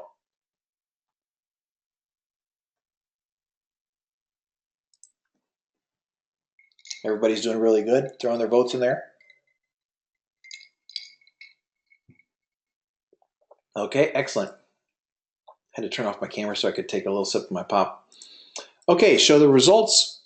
Okay, what color are controlled airport towers? Poll results, A, I got 50% that said blue, 13% said magenta, 38% said yellow. Now, I haven't told you what the answer is, but it's important to kind of understand.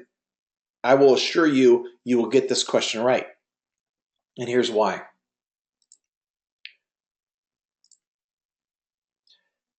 The aeronautical chart I told you is going to be your friend. Guess what? Hey, the answer's right there. And this will be on the test. Airports having control towers are shown in, there it is, blue. All others are in magenta. This is the crazy part. There's so many answers on this page, it's mind-boggling. Every sectional chart question, and I happen to have over 30 questions on my test. Zach Gowdy, our VP of Operations, he only had about a little over 5. I think Jake is Jake on with us right now, but Jake, I think he had closer to 10 or 15 that were off the sectional chart. So you could get a variation of all different type of questions. I think I got the max, but the answers are right in this particular sectional chart. So as we kind of take a look at this a little closer, different style of airports, basically depending on how they're laid out. And I think we talked about this before. We talked about with Will explained to us the different style of airports. We had hard surfaced runways, and Will, what did you? Are you Will? Are you there? Let me see if I make sure I got you here. That you're. Will, you there? Yes. Yeah, you explained to us a little bit on these airports and what the colors were a little bit, if you don't mind, right there on that. We were talking about because we had talked about an airport that was a military airport and it was um, why it was in a Well, right there where you have your cursor, you have the circular airports, which are both colors, blue and magenta, which indicates, as everybody just took that quiz, that poll question, blue indicates a controlled airport and magenta uncontrolled. But if you look right below that, you have just basically it outlines the runways that are there. And what that means is that they are more than 8,000, I believe it's 8,069 Mhm. feet long. Yep, you got it. Uh, and uh, uh, and you will always have that, regardless of whether they're military or civilian or controlled or uncontrolled. As you can see right there, they have a magenta uh, runway or airport right there, um, and it's an uncontrolled airport. They have many of those out there. Excellent. Yeah, I'm surprised at how many airports are out there that don't fall into B and C.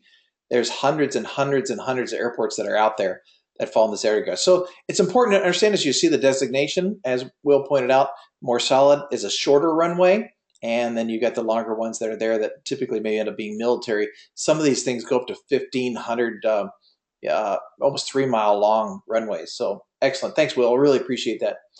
We're going to talk a little bit further on the airport data. On the maps, it'll have all this stuff that's there, and it'll be confusing. And sometimes it's there, and sometimes it's not there. There's different variations depending on what's going on with each one. We'll take a look at that individually. This will be your friend right here. You're gonna live and die in this.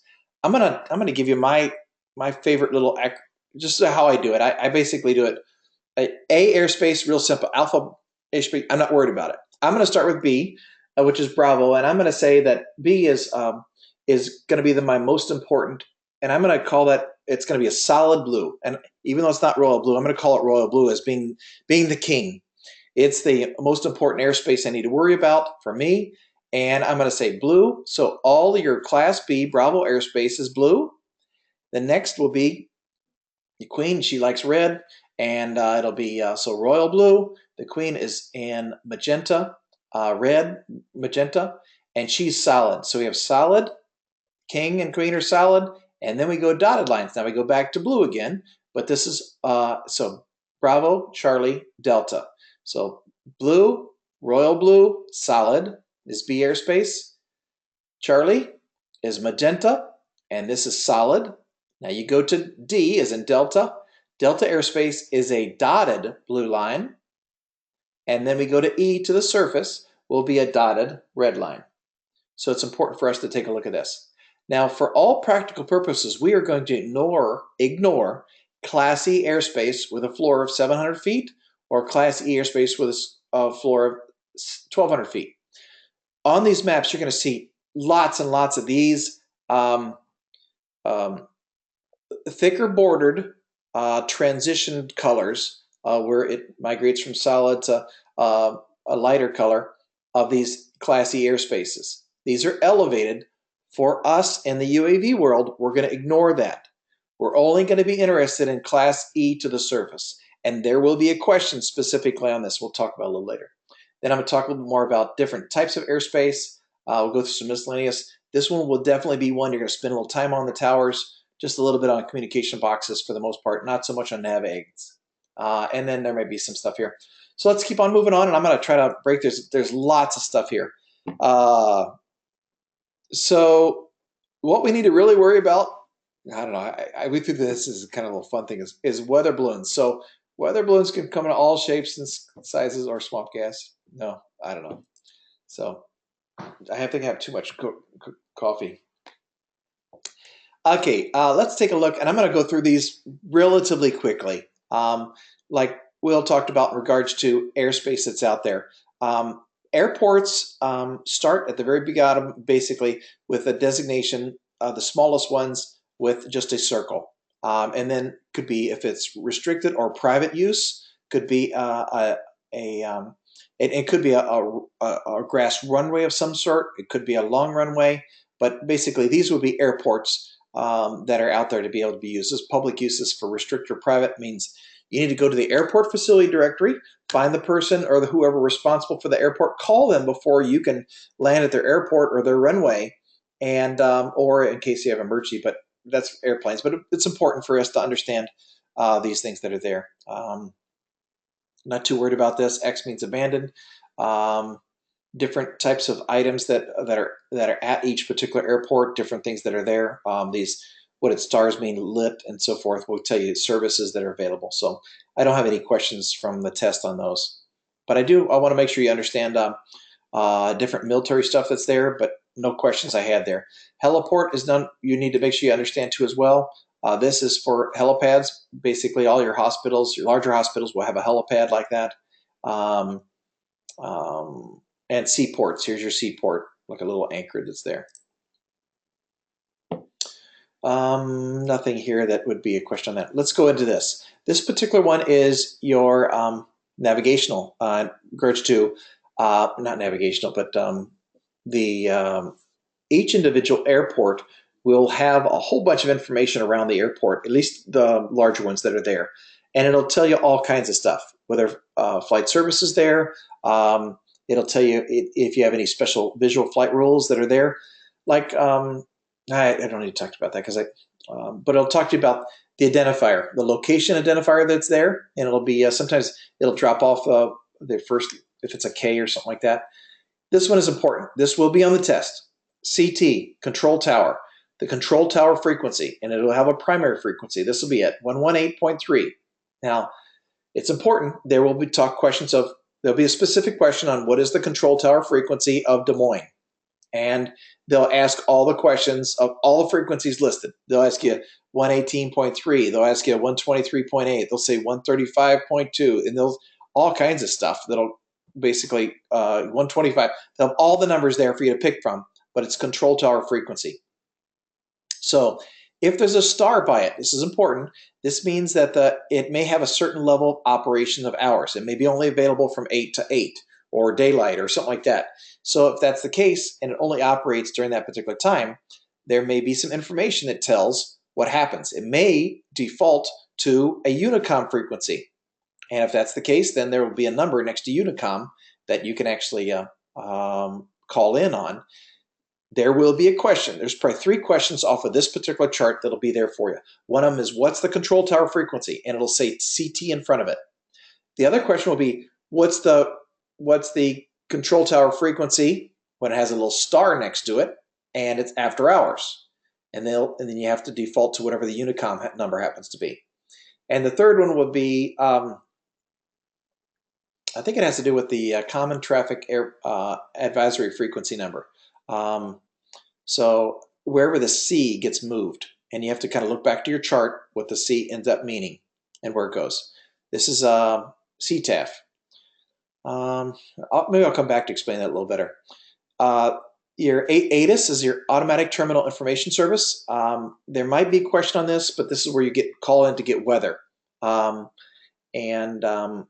you call in and find out what the weather is for that particular airport, what runways are active, all that kind of stuff. And could be ATIS is one. This one also is for other type of, they don't really use that one as much. AWAS is your Automated Surface Weather Observation Systems. These are more automated, and you can call in that particular number. It'll have an automated response back to you. Also there will be elevation in feet. Excuse me. Everything 1 second. Elevation in feet, it'll tell you whether it's the operations are lit, or if it has a star, it'll tell you what's going on. You have to look back to the airport facility directory. All this information is in the airport facility directory as well as on the sectional charts. The number that's near it will tell you the length of the longest runway in hundreds of feet. So this one happens to be 11,000 foot runway, which is a big runway. Unicom is basically an advisory station number that's there, so you can actually communicate in such a way to everybody and not just strictly to the tower. It's a one communication for that whole tower. And in some cases, there is no control tower. There's only Unicom. I flew down at Air Lake in Lakeville in Minnesota, and we did not have a control tower. We had a Unicom frequency. So we would just announce what they call announcing the blind. We'll learn that a little more. Runway patterns, not worried about that. Not worried about anything else there. Yep, nothing else there. So that'd be good. There'll be no questions on rotating beacons or so forth, but this is kind of how it sits on each map. We'll look at this a little closer. The name of the that's there, control tower, and then your common traffic frequency, if perchance there's another number that's there.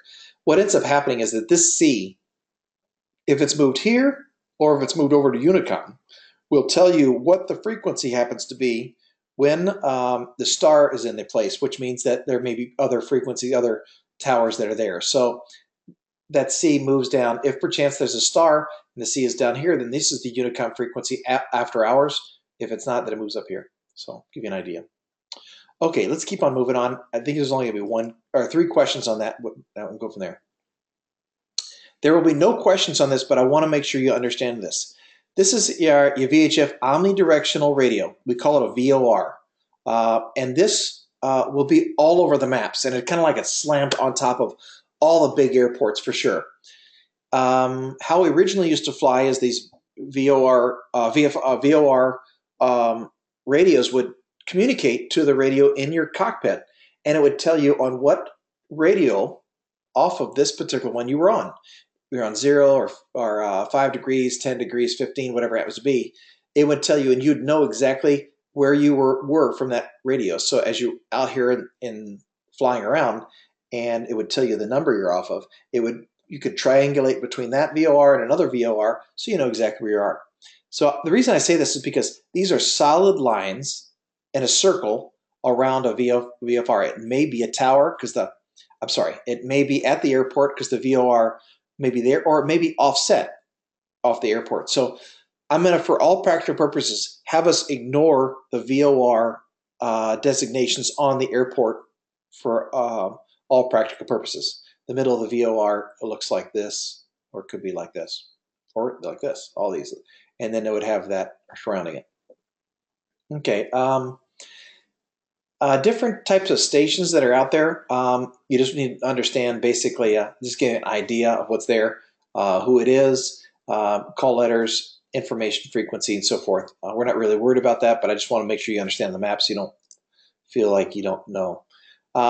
Navigational aids as basically different communication towers as you're going from one location to another. Well, we call that flight following. You can communicate, and basically these are ability to be able to communicate as you're traveling cross country. Not worried about radio beacons. Let's skip that. Point of interest, little flag, basically is your point of entrance. It's something to take a look at, or so forth. Take a look. These are broadcast stations, so these end up being large antennas. So to give you an idea, and usually there's a foot to them and so forth. And then weather cameras, stuff like that. There's a lot of stuff that's probably not going to be.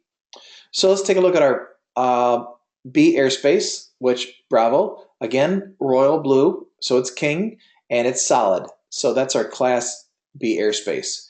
And then we have the rings that typically they'll say a nautical mile, how far out they are from the center of the airport, depending on what's going on there.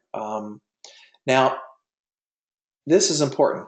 This is the ceiling of Class B in hundreds of feet, MSL, not AGL, but MSL.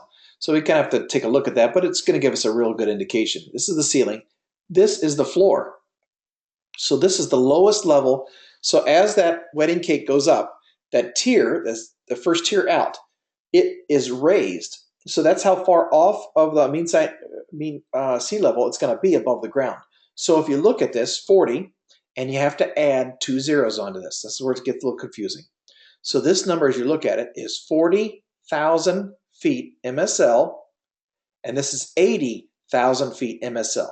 So in Las Vegas, in one of these rings, the bottom of the controlled airspace would be 40,000 feet. Well, guess what? We're only flying at 400 feet. And even if we were at a tower that had 1,000 feet and we're 400 feet above that tower, we're at 1,400 feet. We're not even close to the 40,000 feet. So all that space under, for the most part, is probably going to be Class G airspace. So we can actually operate very close to the tower, or I'm sorry, to the Class B airspace in Las Vegas, as long as we're underneath the these numbers here that were there, the lower number. Okay, in Class C, Charlie airspace, it's our solid magenta line. Same thing, ceiling and floor. So we're going to take a look at these. Now, this is interesting. When it says the ceiling, maybe say 4,800, whatever it happens to be, or we need to look at the bottom one. This is usually the inside, and it'll say to the surface. This is where we need to stay out of this particular one without a special waiver. So as we keep going, we're going to really get into that a little closer. Okay, Class D airspace, and I'm going to show you a little bit of Class E. Sometimes the D airspace may not be in a complete circle, and so, oh, Will, thank you very much. You texted me. Let me go back to that. Just make sure I get it right. I want to make sure I get it right, at least for the recording and everything like that. You're right. I'm sorry. Adding 20 to this. I'm sorry. Will just texted me and let me understand that this is when you add 2 zeros to that, that is 4,000 feet, not 40. And this would be 8,000 feet, not 80. So thank you, Will. I appreciate that. Same thing over here. We're adding 2 zeros to this, so it'll be 3,000 feet and 4,800 feet, not 48,000. So thanks, Will. Appreciate it. Okay, Class D airspace. This is the outline of the Class D Class D is in Delta. Remember, we got B is in Bravo, which is royal blue. Then we get C, which is magenta, but solid magenta. And then we have dotted blue, which is now going to be Delta airspace. And then dotted magenta is Echo airspace. So we're going to look at both of those right here. And then Delta airspace, the smaller airports, this is how it's going to be laid out. And inside will be a number. This number basically tells us that we have add our 2 zeros. This goes from the surface all the way up to 2,700 feet. So, and then this particular one, if it shows you this particular area, it shows you that this is your dotted D airspace, and this will be your Echo airspace, E airspace. And it might tell you, depending on the directory and so forth, or NOTAMs and so forth, what hours each one of the airspace may be working, because it might actually change depending on what's going on. So a minus sign in front of the figure is used to indicate from the surface, but not including. So this is going to give you an idea as you take a look at this. It'll go from 0 to 26,999, but not 27,000. So, and these are all going to be in MSL. So, thanks. Let's keep on moving on. Okay, Class E airspace, we talked about, could be a pulled off of it, or it could be its own area all by itself. Now, we're not going to talk about elevated airspace, but it looks like this, but we're only going to talk about the dotted lines. Okay. Again, I'm going to skip the elevated E airspace. You know what? It might be time for a question again. Let's see if I've got one there that talks about airspace already.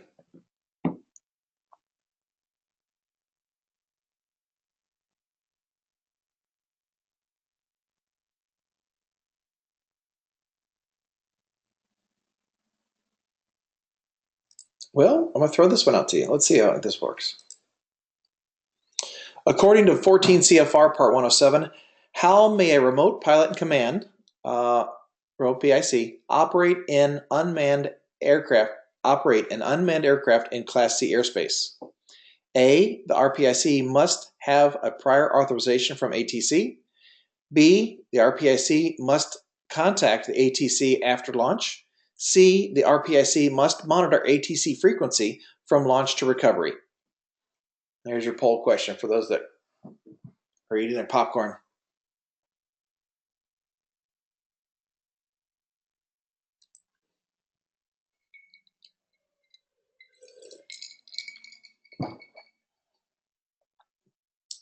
Okay, waiting for just a couple more.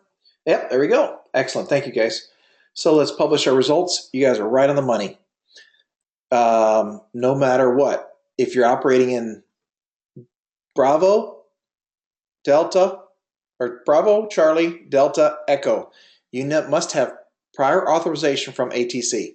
Now, the interesting thing is they're not giving it right now unless you have a waiver. And I just talked to the FAA last Thursday from the UAS integration office, and they did say they had 39 Part 41 waivers. That's the operating in certain airspace that will be getting approval within the next week or two. They're almost all going to be in Delta or Echo airspace at this present time, but they've got them queued up to take care of. So good news. Great job on that. Great job on that poll, by the way. Thank you. Okay. Let's keep on going. We're not worried about Canadian. Let's skip that. We don't have to worry about that. And offshore stuff, we're not worried about that. You need to always look at your boxes and so forth that are in there. Read what's in your box. Shouldn't be too bad about that. Okay, let's talk about special air traffic rules that are on there. Usually they'll be in a box and there'll be some type of a shaded designation of some sort. And there's lots of reasons for it to be shaded. You always have to look at the number that's in the box and what it says. Usually on your sectional, they'll have a number. And if you look at it, it'll be W518, R6401, P56, R alert area A631. Somewhere on your sectional chart, on the back or somewhere else, it will show you what that number means, and it'll tell you when and where that operates. So you have all kinds of things: prohibited restricted areas, warning areas. Let me see, use my little arrow. So if you got your prohibited restricted areas, you've got your alert areas, and you've got your military operation area. So what will happen is you end up going to the backside of the sectional chart, and it'll say advance to MOA. So you look at that, and it'll tell you that military operation area, when it's operating, and when you can actually fly into it, and when you can't. And so, and if it's operating, sometimes you have to ask if you have a special permission, or let's say you're doing a. I had one client that was doing a video shot of a baby carriage commercial at, get this, a spaceport in New Mexico, and it crossed into a military operation area as well, because the spaceport, you know, we launch stuff into space from that come out of Miami or Houston or whatever, that comes out of the spaceport in New Mexico, and it was right at MOA. So we had to contact them to make sure things weren't especially going on, get permission. So it was a little complicated, but this is how you do it. This is how you take a look at that. Okay, miscellaneous things. Everything from parachutes, gliders, ultralights, all kinds of stuff. And guess what? Unmanned aircraft activity for training facilities. Right, we have some up in. Actually, one of our students here that's with us is from North Dakota State University, and they happen to have a UAS testing center up there. It's pretty impressive that they are, and so they have an unmanned aircraft activity area designated for that, as well as I think like 5 other testing facilities across the United States. This is important. You'll have one question on this military training route, and it will be it'll be a solid line with an arrow pointing, so forth, E direction. You'll need to actually then analyze, and it'll tell you, it'll say things like military training route goes down to 700 feet or to the surface. So you need to make sure you understand what that route is, what's involved in it, and make sure that if you need to ask for permission. It has a number, IR 292. Again, look at the sectional and it'll tell you what's going on. It'll tell you pretty much for the most part who to contact to find out if you can operate. And sometimes special military routes will have some additional information for you, and then what radio station to talk to and go from there. Go back to pointer. Okay, let's keep on. Oh, let me clear my pointer. Bear with me here. Okay, prohibited, restricted, warning areas, alert areas will have different designation. Again, look back to your map to find out what color it is and what kind of shape it happens to be, and give you an idea. Military training routes, they're all over the place. And so this is what one looks like, IR 037. So you need to figure out exactly what it is, and they will fly, and they could actually fly 50 feet off the ground depending on what's going on, depending on what that military route says and allows, to give you an idea. So, again, if it's highlighted in some way, take a look at what the box says, refer back to the sectional chart. I don't know if there's any specific question on that. There might be a session on temporary flight restrictions. TFRs are very important, like we talked about before. This is making sure that you understand what's going on in regards to something that might have happened temporarily. This is another one that I think we need to be aware of. I didn't have a question specifically on this, but talked about special areas for some reason or other. I will tell you this, that you do need to make sure you stay out of national parks. That's one of the ones that definite designation in regards to UAVs are not allowed to fly inside national parks, period. State parks, okay, as long as you're with permission, but at this present time, national parks are a no-no, and it's because it's federal. It's got federal penalties behind it, so stay out of that. And it's kind of quirky. There's a federal law that's in place right now that even says, not just for UAVs, but any type of commercial filming of any of our national monuments is prohibited by law. And it's like, what? You got to be kidding me. So if you're doing, I had one of my guys actually detained with his camera. He was doing a deal for the governor coming into, here, love this, for the Mount Rushmore. The governor, he was contracted by the governor to fly to videotape him doing some ribbon cutting thing, and then they rode motorcycles down from I think Sturgis or whatever, and they all came in, and they were going to go to the national park. Well, my guy gets there early, sets up, and he's not even using a UAV. He just has a camera on his shoulder. They came and detained him, took him, and told him not to touch his camera. It was crazy. So just for fun, be careful of national parks. I'm just going to warn you already. Okay, special use areas are designated on the charts. Be aware of that. IFR routes are visual flight rules and instrument flight rules. We're not really concerned about that, but we just need to make sure you understand what's on the chart. So make it real easy. I don't think I had anything on terminal areas. Just trying to go through what I saw in the questions, things like that. We're not worried about lighting. It doesn't really tell us too much of that. Okay, this one was on the test. And it's weird how it's written here. But I'm going to tell you what the answer is. When you see a dotted like magenta line like this, and it's not Latin long because it's not going up or down, and it shows, and it basically will be on the map. Now it will talk about the magnetic deviation, magnetic variation that goes on between the difference between true north and magnetic north. I think I got a different slide on this, so I don't have to go too detail on this. But there could be magnetic disturbances that are there. They'll be on the maps and so forth. But I'll tell you about this one because I had definitely had a question there, and I had it nowhere in any of my study notes, and I want to make sure you guys never miss this one.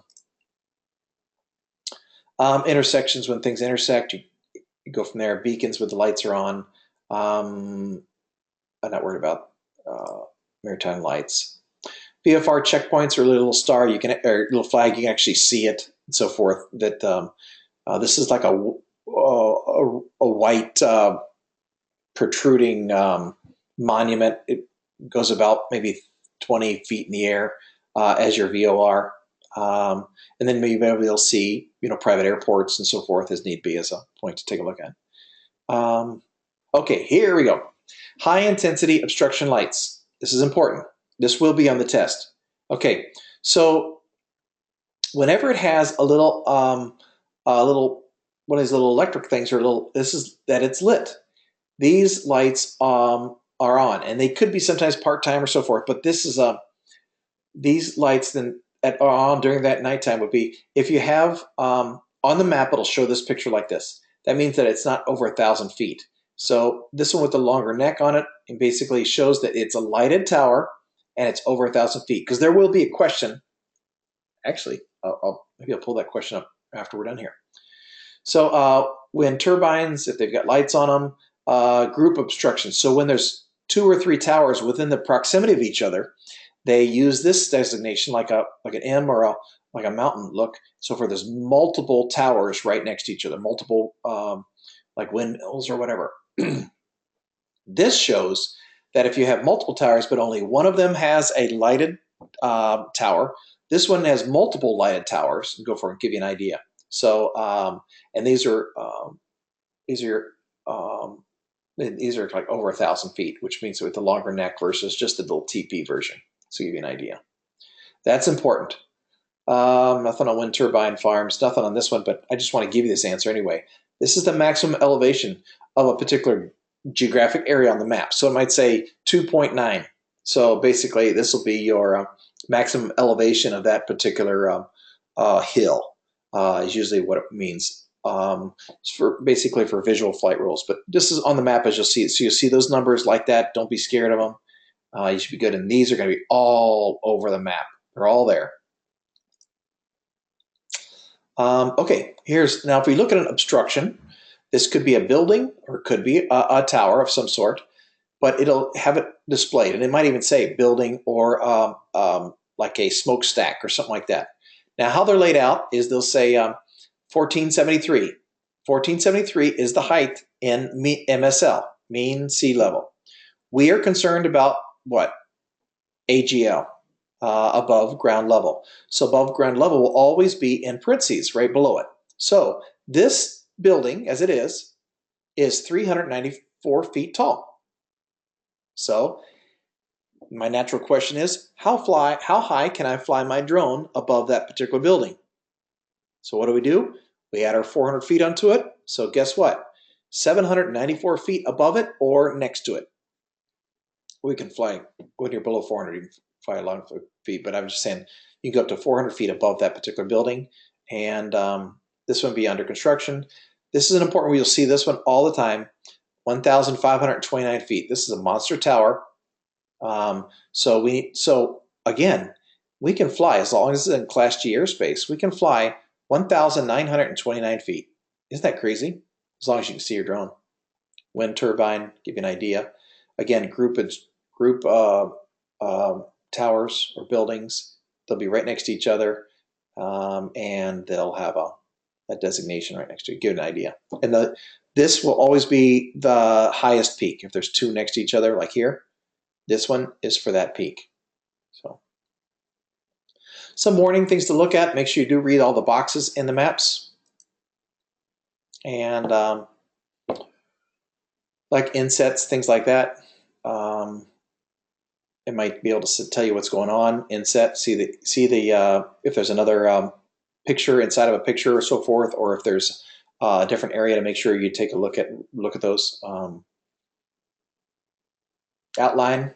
So if it's got to look at outline, there's no question on the test, but just so you know, there are special sectional charts that are detailed for pretty much larger cities and so forth. So you can have a little bit of a more in-depth take a look.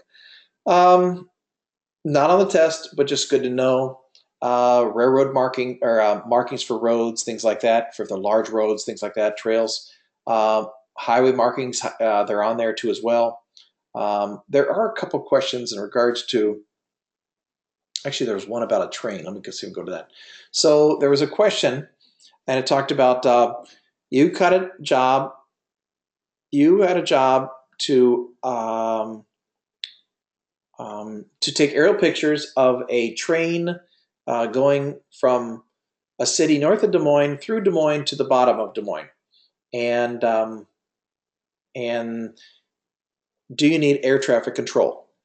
And so you go and you find the city, you find the little railroad, Basically, it looks like this. There's your railroad tracks, and you see it going through, and then it kind of disappears, but it's still in the city, kind of goes from there. And then you look, and it happens to go through right through class, I think it was D or C, airspace. So obviously, as we go through any of that airspace to the surface, that for sure you need to contact ATC. So the answer to that question was you need to make sure you contact ATC. So that's another one for you. Different types of roads, electrics, things like that, just to give you an idea of what's going on there. No specific questions on that. Populated areas or cities will be in yellow, so you can get an idea on that. Let's keep on moving on. I think we're doing good.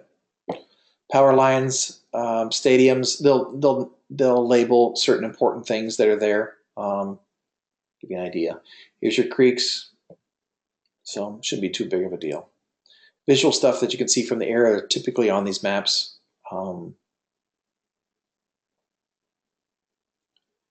Heliport, seaplanes. Again, I think I kind of went through this mostly already. Okay. Did I put these in here again? I think I just give you an idea. Again, adding your zeros on here, 7,000 feet is the ceiling. This one goes to your surface. And same thing here. I got a lot of these charts, but there's a lot to look at. And they can tell you all kinds of stuff. Certain airspace prohibited. We talked about that. You just got to make sure you take a look at it and see what the box says or what it refers back to. Let's keep on moving through this. I think I just duplicated some of my slides already. Sorry about that. Okay, let's get right into some charts. And as you look at this chart, it is pretty busy. So let me just pick out a few things here. I wonder if you can see very well on that particular chart, or whether I should. Well, let me just go through a few of these real quick. The the solid blue lines in circles around a particular airport, like we talked about before, and you might have the ability to be able to zoom in on this particular one. I'm gonna pull in some other ones, but I'm gonna show just a few things real quick, and then I'll move on to some more. So it gives you an idea on the upside down cake, and it keeps on going out here. So if you look at between this solid line and this solid line, you got a 80 over a 30. Add your two zeros. 8,000 is the ceiling, and 3,000. Add your two zeros. 3,000 feet is the raised level below there. So underneath that airspace would be G airspace, and we could operate in our drone in that airspace. We could operate all the way in to this line right here, where it talks about 80,000 to surface. So before I get too much, I'll go into some other ones. This magenta line, we're going to ignore this large band of magenta. Maybe I can find a better arrow to see things. This magenta line here. Let me move it down here. This line going all along here. Thick magenta. We're going to ignore that. That's our elevated airspace. That's above ground level. See right here, your E elevated. So, and then your Class E extension. We talked about that. This is over here. This is on addition to these other airspace that's here. And you know what? Let's keep on moving on to something a little more easier to take a look at. I'm gonna keep moving on because I have a lot more to talk about. Different restricted airspace. So if you see it in map like Camp Shelby, restricted, you look at this number off somewhere, it'll tell you what's going on in that particular airspace. Could be restricted or prohibited areas for some reason or another. And here we go. You got some hang gliding stuff going on, other things that are going on there. So you look at the little box, or you look at the reference map on the sectional. Warning areas for other types of activities that are going on. So that's what it looks like. Here's some other alert areas. Alert A and B, R, and go from there. So controlled firing areas. We have locations in the United States where we do tank battles, and then once they're done, then it turns into an airport. So they get a little bit of everything going on. These are controlled firing areas, and these activities are segmented between the actual airport and the firing that's going on there. You need to make sure you look at each chart to make sure you find out when it's non-participating, when you as an operator can participate. Okay, when a remote pilot operates in the vicinity of an airport, it's important to review the current data for that particular airport, such as communication frequencies, services available, and what's going on. We don't really need it that much, but I do know for the test you need to make sure that you understand and know how to read the airport facility directory, now called the chart supplement, and know how to read maps. So again, here's where you go to get all that stuff: aeronautical charts, chart supplement, notice to airmen, and then ADIS. So it would tell you weather and stuff like that. So let's keep on. We're doing great, by the way. An airport refers to any area of land or water used for intended for landing. Takeoff, two types: towered and non-towered, civil, military, private. So give you an idea. Tower operated with a tower port is basically an operating control tower. ATC, I refer to that all the time as air traffic control. It's their job and actually their responsibility to make sure there's separation between manned and unmanned aircraft at all times. And they're the ones who actually give the authorizations and so forth. Okay, I'm going to read through this a little bit. Just non-towered airport does not have an operating tower. Two-way communications are not required, but it's always good to always keep a NavCom radio for you. You could buy it's like $200 from it's called ICOM. I think ICOM 5 from Gulf Coast Avionics can sell a great thing for $200. Just a little small handheld unit, works can operate more than 5 miles out from the ground and still talk to tower if you need to.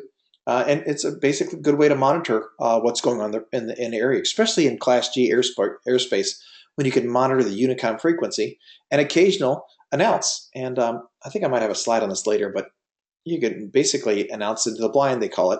Hey, this is Foxtrot Alpha 12345. That would be your aircraft registration number, saying I'm 200 feet south-southwest of the airport. I'm a UAV and I'm operating at 200 feet. Any traffic in the area, please advise. Boom, you're all done. But you do announce the airport too, like Air Lake and Lakeville. But if you need help with that, we can talk about it a little bit further. Will is very skilled at that, and we can have you talk off at a later time. Let me talk about latitude and longitude. My easy illustration for this is like a ladder. A ladder goes up and down. The rungs are horizontal, and these latitude longs are horizontal as it goes around the surface. So as we look at a map, when we have south and north, according to how we look at it in our northern hemisphere, the longitude lines that go around the Earth, running parallel to the equator, are called ladder, and that's how I remember them. A ladder is those rungs that go around. So as you go up the ladder, you are measuring latitude, and those are measured in degrees, and they go north and south of the equator. So give you an idea, ladder. So I don't really had a lot of questions on latitude and longitude. I don't know, Zach, did you have any questions? I don't know if you're here, Zach. Did you have any questions on latitude or longitude while on your particular test? The only thing was just that the deviation, for the poles. Remember Yep. that one you were talking to about? Yep. That was the only thing that I think I had. Okay, I'll get to that one a little later, but yeah, that's excellent. Okay, thank you. That's the So only thing. I'm just telling you how to read the maps to be more than anything else versus taking a test. But latitude, ladder going up there, measured, and longitude. Longitude basically goes through England, prime meridian, and goes east and west, 180 degrees each side of that. So, and these go from north to south in regards to that. So as long as you remember ladder, going up, ladder, longitude's the other one. Make it real simple. I think it's good to give you an idea from the prime meridian. This is maybe just a little bit easier visual picture of that. Give you an idea. So in Minnesota, we have we're in. I think you could probably get in the area where you're in close to in the 40s and 50s. And same thing for I think the prime meridian. We're over here in 40 or 50 latitude. Well, neither here nor there. I don't need to guess. We'll see maps later. Okay. Magnetic variation and north variation. As you may well know, or you may not know, when you have your compass, it points, the little magnet points north. Problem is, it's not exactly north, and the entire world has different magnetic pull. So it doesn't exactly work. So our charts have to take that into consideration. And so sometimes um, the compass will be off, and that will be off by a certain percentage based on true north and magnetic north. So you have to make corrections based on that. So as we look at a map, um, there'll be lines that'll go up and down the map, and it will say, and it'll probably be at an angle. So here's the question. Actually, you know what? I'll pull it up for tomorrow, but I have the exact map and the exact question on that particular one, so you can we'll look at that a little later. I should have pulled it up, but it's basically out of Norfolk, Virginia, and uh, and it talks about the magnetic deviation. And it'll have 11 degrees. It'll say 11 degrees west. It'll be a magenta dotted line. It'll go from the top to the bottom, very similar to like this particular map. If you're looking at a map like so, it'll come at an angle, and it'll say 11 degrees west, and it'll ask you what is that line. And I'll give you a couple different uh, things about it, but the end result is it'll be the magnetic deviation. And it might say between true north and real north, or true north and magnetic north, but it'll say the correct answer is magnetic deviation. So, give you an idea. So, this is just a depiction uh, of what magnetic, if you're at zero, which is actually Minnesota, we're only like 4 degrees off in regards to what the North Pole and magnetic pole happens to be. So, okay, towers and structures. Map's got tons of these towers in it. Some of these towers go 1,000, 2,000 feet. Again, as long as we're within 400 feet of those, we can we can do it. We can fly. Make sure you watch out for guy wires. These freestanding ones are no problem, but most of the towers out there have guy wires, and it's a problem. Okay, let's take another couple of polls and see if we learned some of the stuff we talked about just now.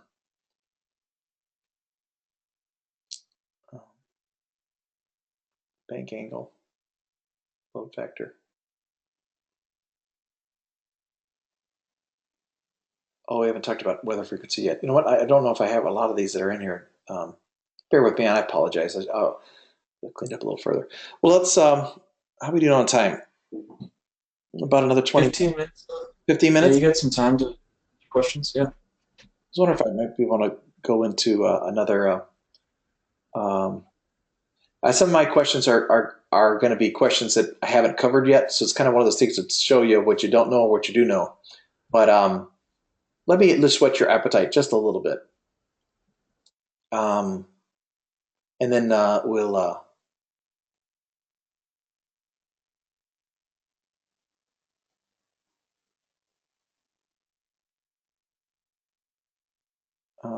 Yeah, I don't want to do that quite yet. Hang on, I apologize.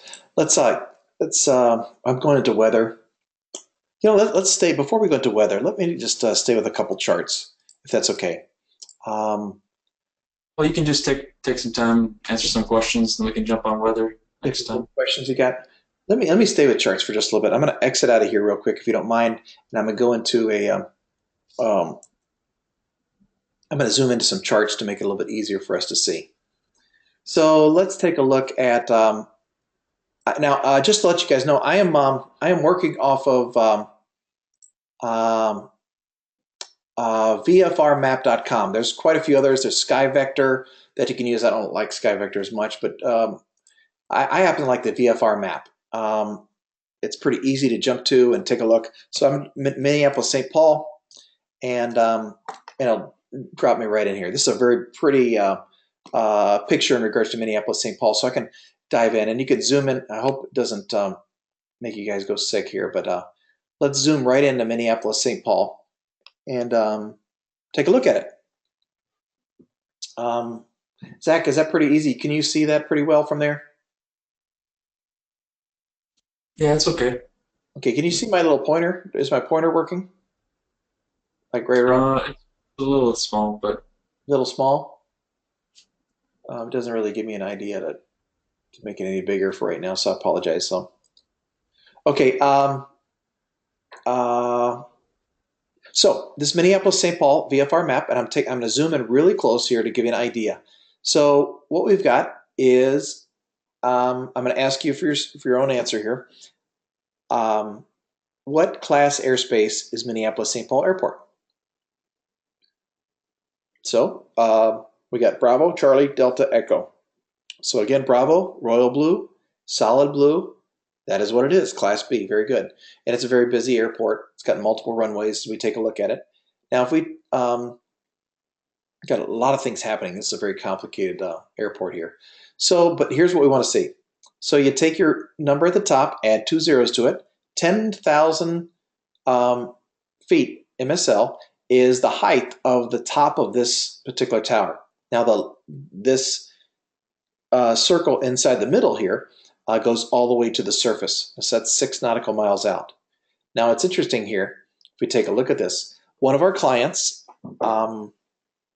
actually has a contract with U.S. Bank to do a aerial photography, video, and pictures of the brand new Viking Stadium, which we happened to just lose this last week to Philadelphia, which is kind of a bummer. But we're still 5-1, so it's great. But as far as the brand new stadium, we had to try to figure out what airspace it happened to be in. So if we look at this really closely, the stadium is right downtown. And actually, we are right on the edge of actually where the dome is. That's kind of where it is.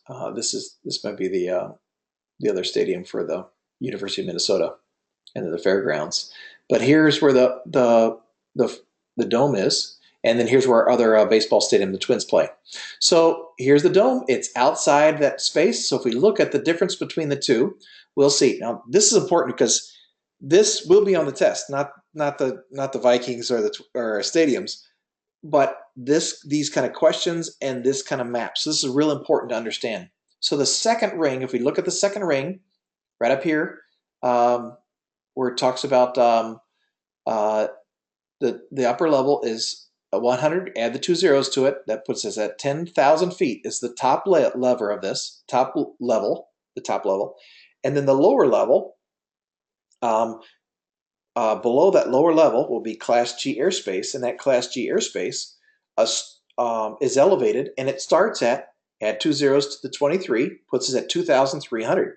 Well, our 400-foot near the stadium is going to be no problem for him to shoot outside of Class B and in Class G airspace. So it's fantastic. Great. And actually, I think he's doing it this weekend. So he had to get all his permissions and all that kind of stuff. But the great part about it is that he was able to shoot it without any extra waivers. So fantastic. He just had to make sure he didn't fly over people and coordinated things accordingly and coned off some areas and good to go. So let's take a look at that. So that's the first ring. The second ring is a little further out. Again, as we looked at this particular ring, 10,000 feet is the upper level and 3,000 feet is the lower level. So all this space underneath here is Class G airspace. You take a look at this particular tower out here. We call it these shore view towers. They're massive. 1,438 feet is the AGL. MSL is 2,438, but we're only concerned about this one. It's 1,438 feet. So how high can I fly above those towers? So before we answer just adding 400 to it, to 1,832, we need to look at where it's at. So at 1,400, if this was 2,800, we have a problem, or 2,500, but it's not. We're at, I'm sorry, if it was like 1,500, we'd have a problem. This one is, you add 400 to the 1,438, put you at 1,838, so you can fly 400 feet above those towers and not be encroaching into Class B airspace. So excellent. So things have changed quite a bit before, and now we're able to kind of figure out where to fly and where not to fly. Let's take a look at so St. Paul Airport here. If you take a look at St. Paul Airport, right here in the middle, St. Paul downbound is the Holman Field. Now the question is, what's the control tower frequency? It's right there, 119.1. And it's only operated certain times, the little star. So then it has a C next to it. So, yep, the C tells us next that still stays as the frequency even when the tower is not there. So you can communicate. The Unicom frequency is 122.95. ATIS if you want weather. ATIS is 118.35. So there's your three different frequencies that are there. But because the C is next to the control tower and not next to the Unicom frequency at 122.95, you still communicate, I'm sorry, to the tower. Sorry about that. During that time. Okay, let's move over to my little airport where I'm at. Nearest airport to us here happens to be Flying Cloud, and its designation is FCM. There will be questions on the test, and the questions will tell you what flight or what airport designation it happens to be. And FCM, so you kind of have to look for that particular flight, and it's Flying Cloud Municipal is what it's named for. Again, control tower 119.15, and it's only operated certain hours, but there's the C next to it, going from there. And then Unicom is and I switched to Unicom when you're like, they tell you to taxiway and things like that, which may or may not be in the airport facility directory. Probably it will be in there of what you do when they give you over to other things. You got approach control, you've got control tower, and then you've got taxiway. So you get handed off to all these different people all along the way. So at these towers. So I'll give you an idea. So let's say the longest runway is 906. Is that right? 906? No, that can't be right. There's two runways here. This particular one is, this is the height. 906 feet, and it is lighted. And then it has a one, can't remember off the top of my head. 10R, 28R. I try to remember off the top of my head. Will? Oh, well, I'll worry about this for later. I guess a little more complicated. I should have known. Okay, well, let's take a look at the dotted blue line as you're around this particular airport. Again, what's our airspace? B, royal blue, solid. Magenta, red, solid. The first dotted blue, Bravo, Charlie, Delta. So this is a Delta airspace, and that dotted line is where the Delta airspace is. Now, not this solid, or this ring, that is the VOR, and it has numbers next to it, so ignore that. But the dotted blue line is our Delta airspace around Flying Cloud. So Gowdy Brother offices are right here, so we are actually in Class D Delta airspace. So we have to get waivers and so forth. So and there's the racetrack and so forth, to give you an idea. Okay, I think that'll be helpful. Let's take a look at this. I flew my airplane out here at Air Lake in Lakeville, and because it's outside Class B airspace, we're talking at 10,000 feet is your higher level and 4,000 feet is your lower level. So it shows that Air Lake and Lakeville, this magenta covered airport here, is actually in Class G airspace. So you can fly your drone all around here as long as you're not interfering with existing airports and go from there. So, so in this particular case, let's take a look. Air Lake, if you look at it, there's no tower because it's magenta. Remember that? Because blue are towered and magenta are not. There's no CT, control tower frequency here. So if you want weather, which is automated weather, it's at 118.0. But if you want to talk to anybody frequency, the only one is there is 123.0. That's where your controlling tower controlling frequency is when you talk to people that are there. It's the Unicom. So it means that it's not controlled, and that's the frequency you talk to there. So that will be one of the questions where that C is. It moves from here to there's no one on that one. Let's take a look at this one. So this one, as after hours. Even though it's a Unicom frequency, you still communicate on 119.5. That will be question. Control tower 119.5. The C is there. Even after hours, it will still be that number, not the Unicom. But down on this particular one, this Unicom frequency is the one that you communicate with on or after hours. Let's see if I can find one for St. Paul. Yeah, St. Paul, same thing here. You stay with the control tower doing that frequency. Okay, let's blow out a little bit so you get an idea of the airports and go from there. Okay, let's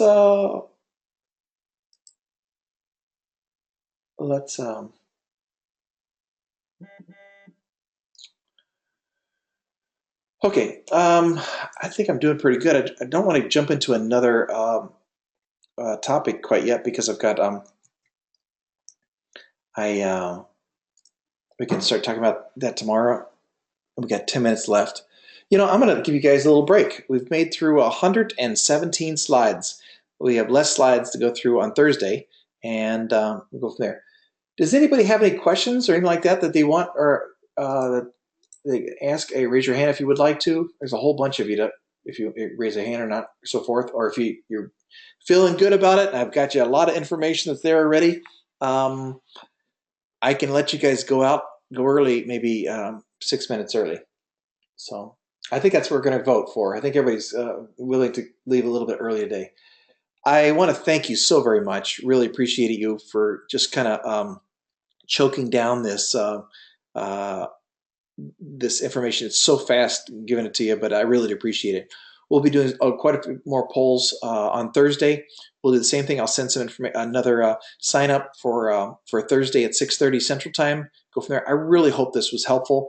Trying to give you direct information in regards to test questions that'll be on the test, and also then giving you practical information that goes along with it.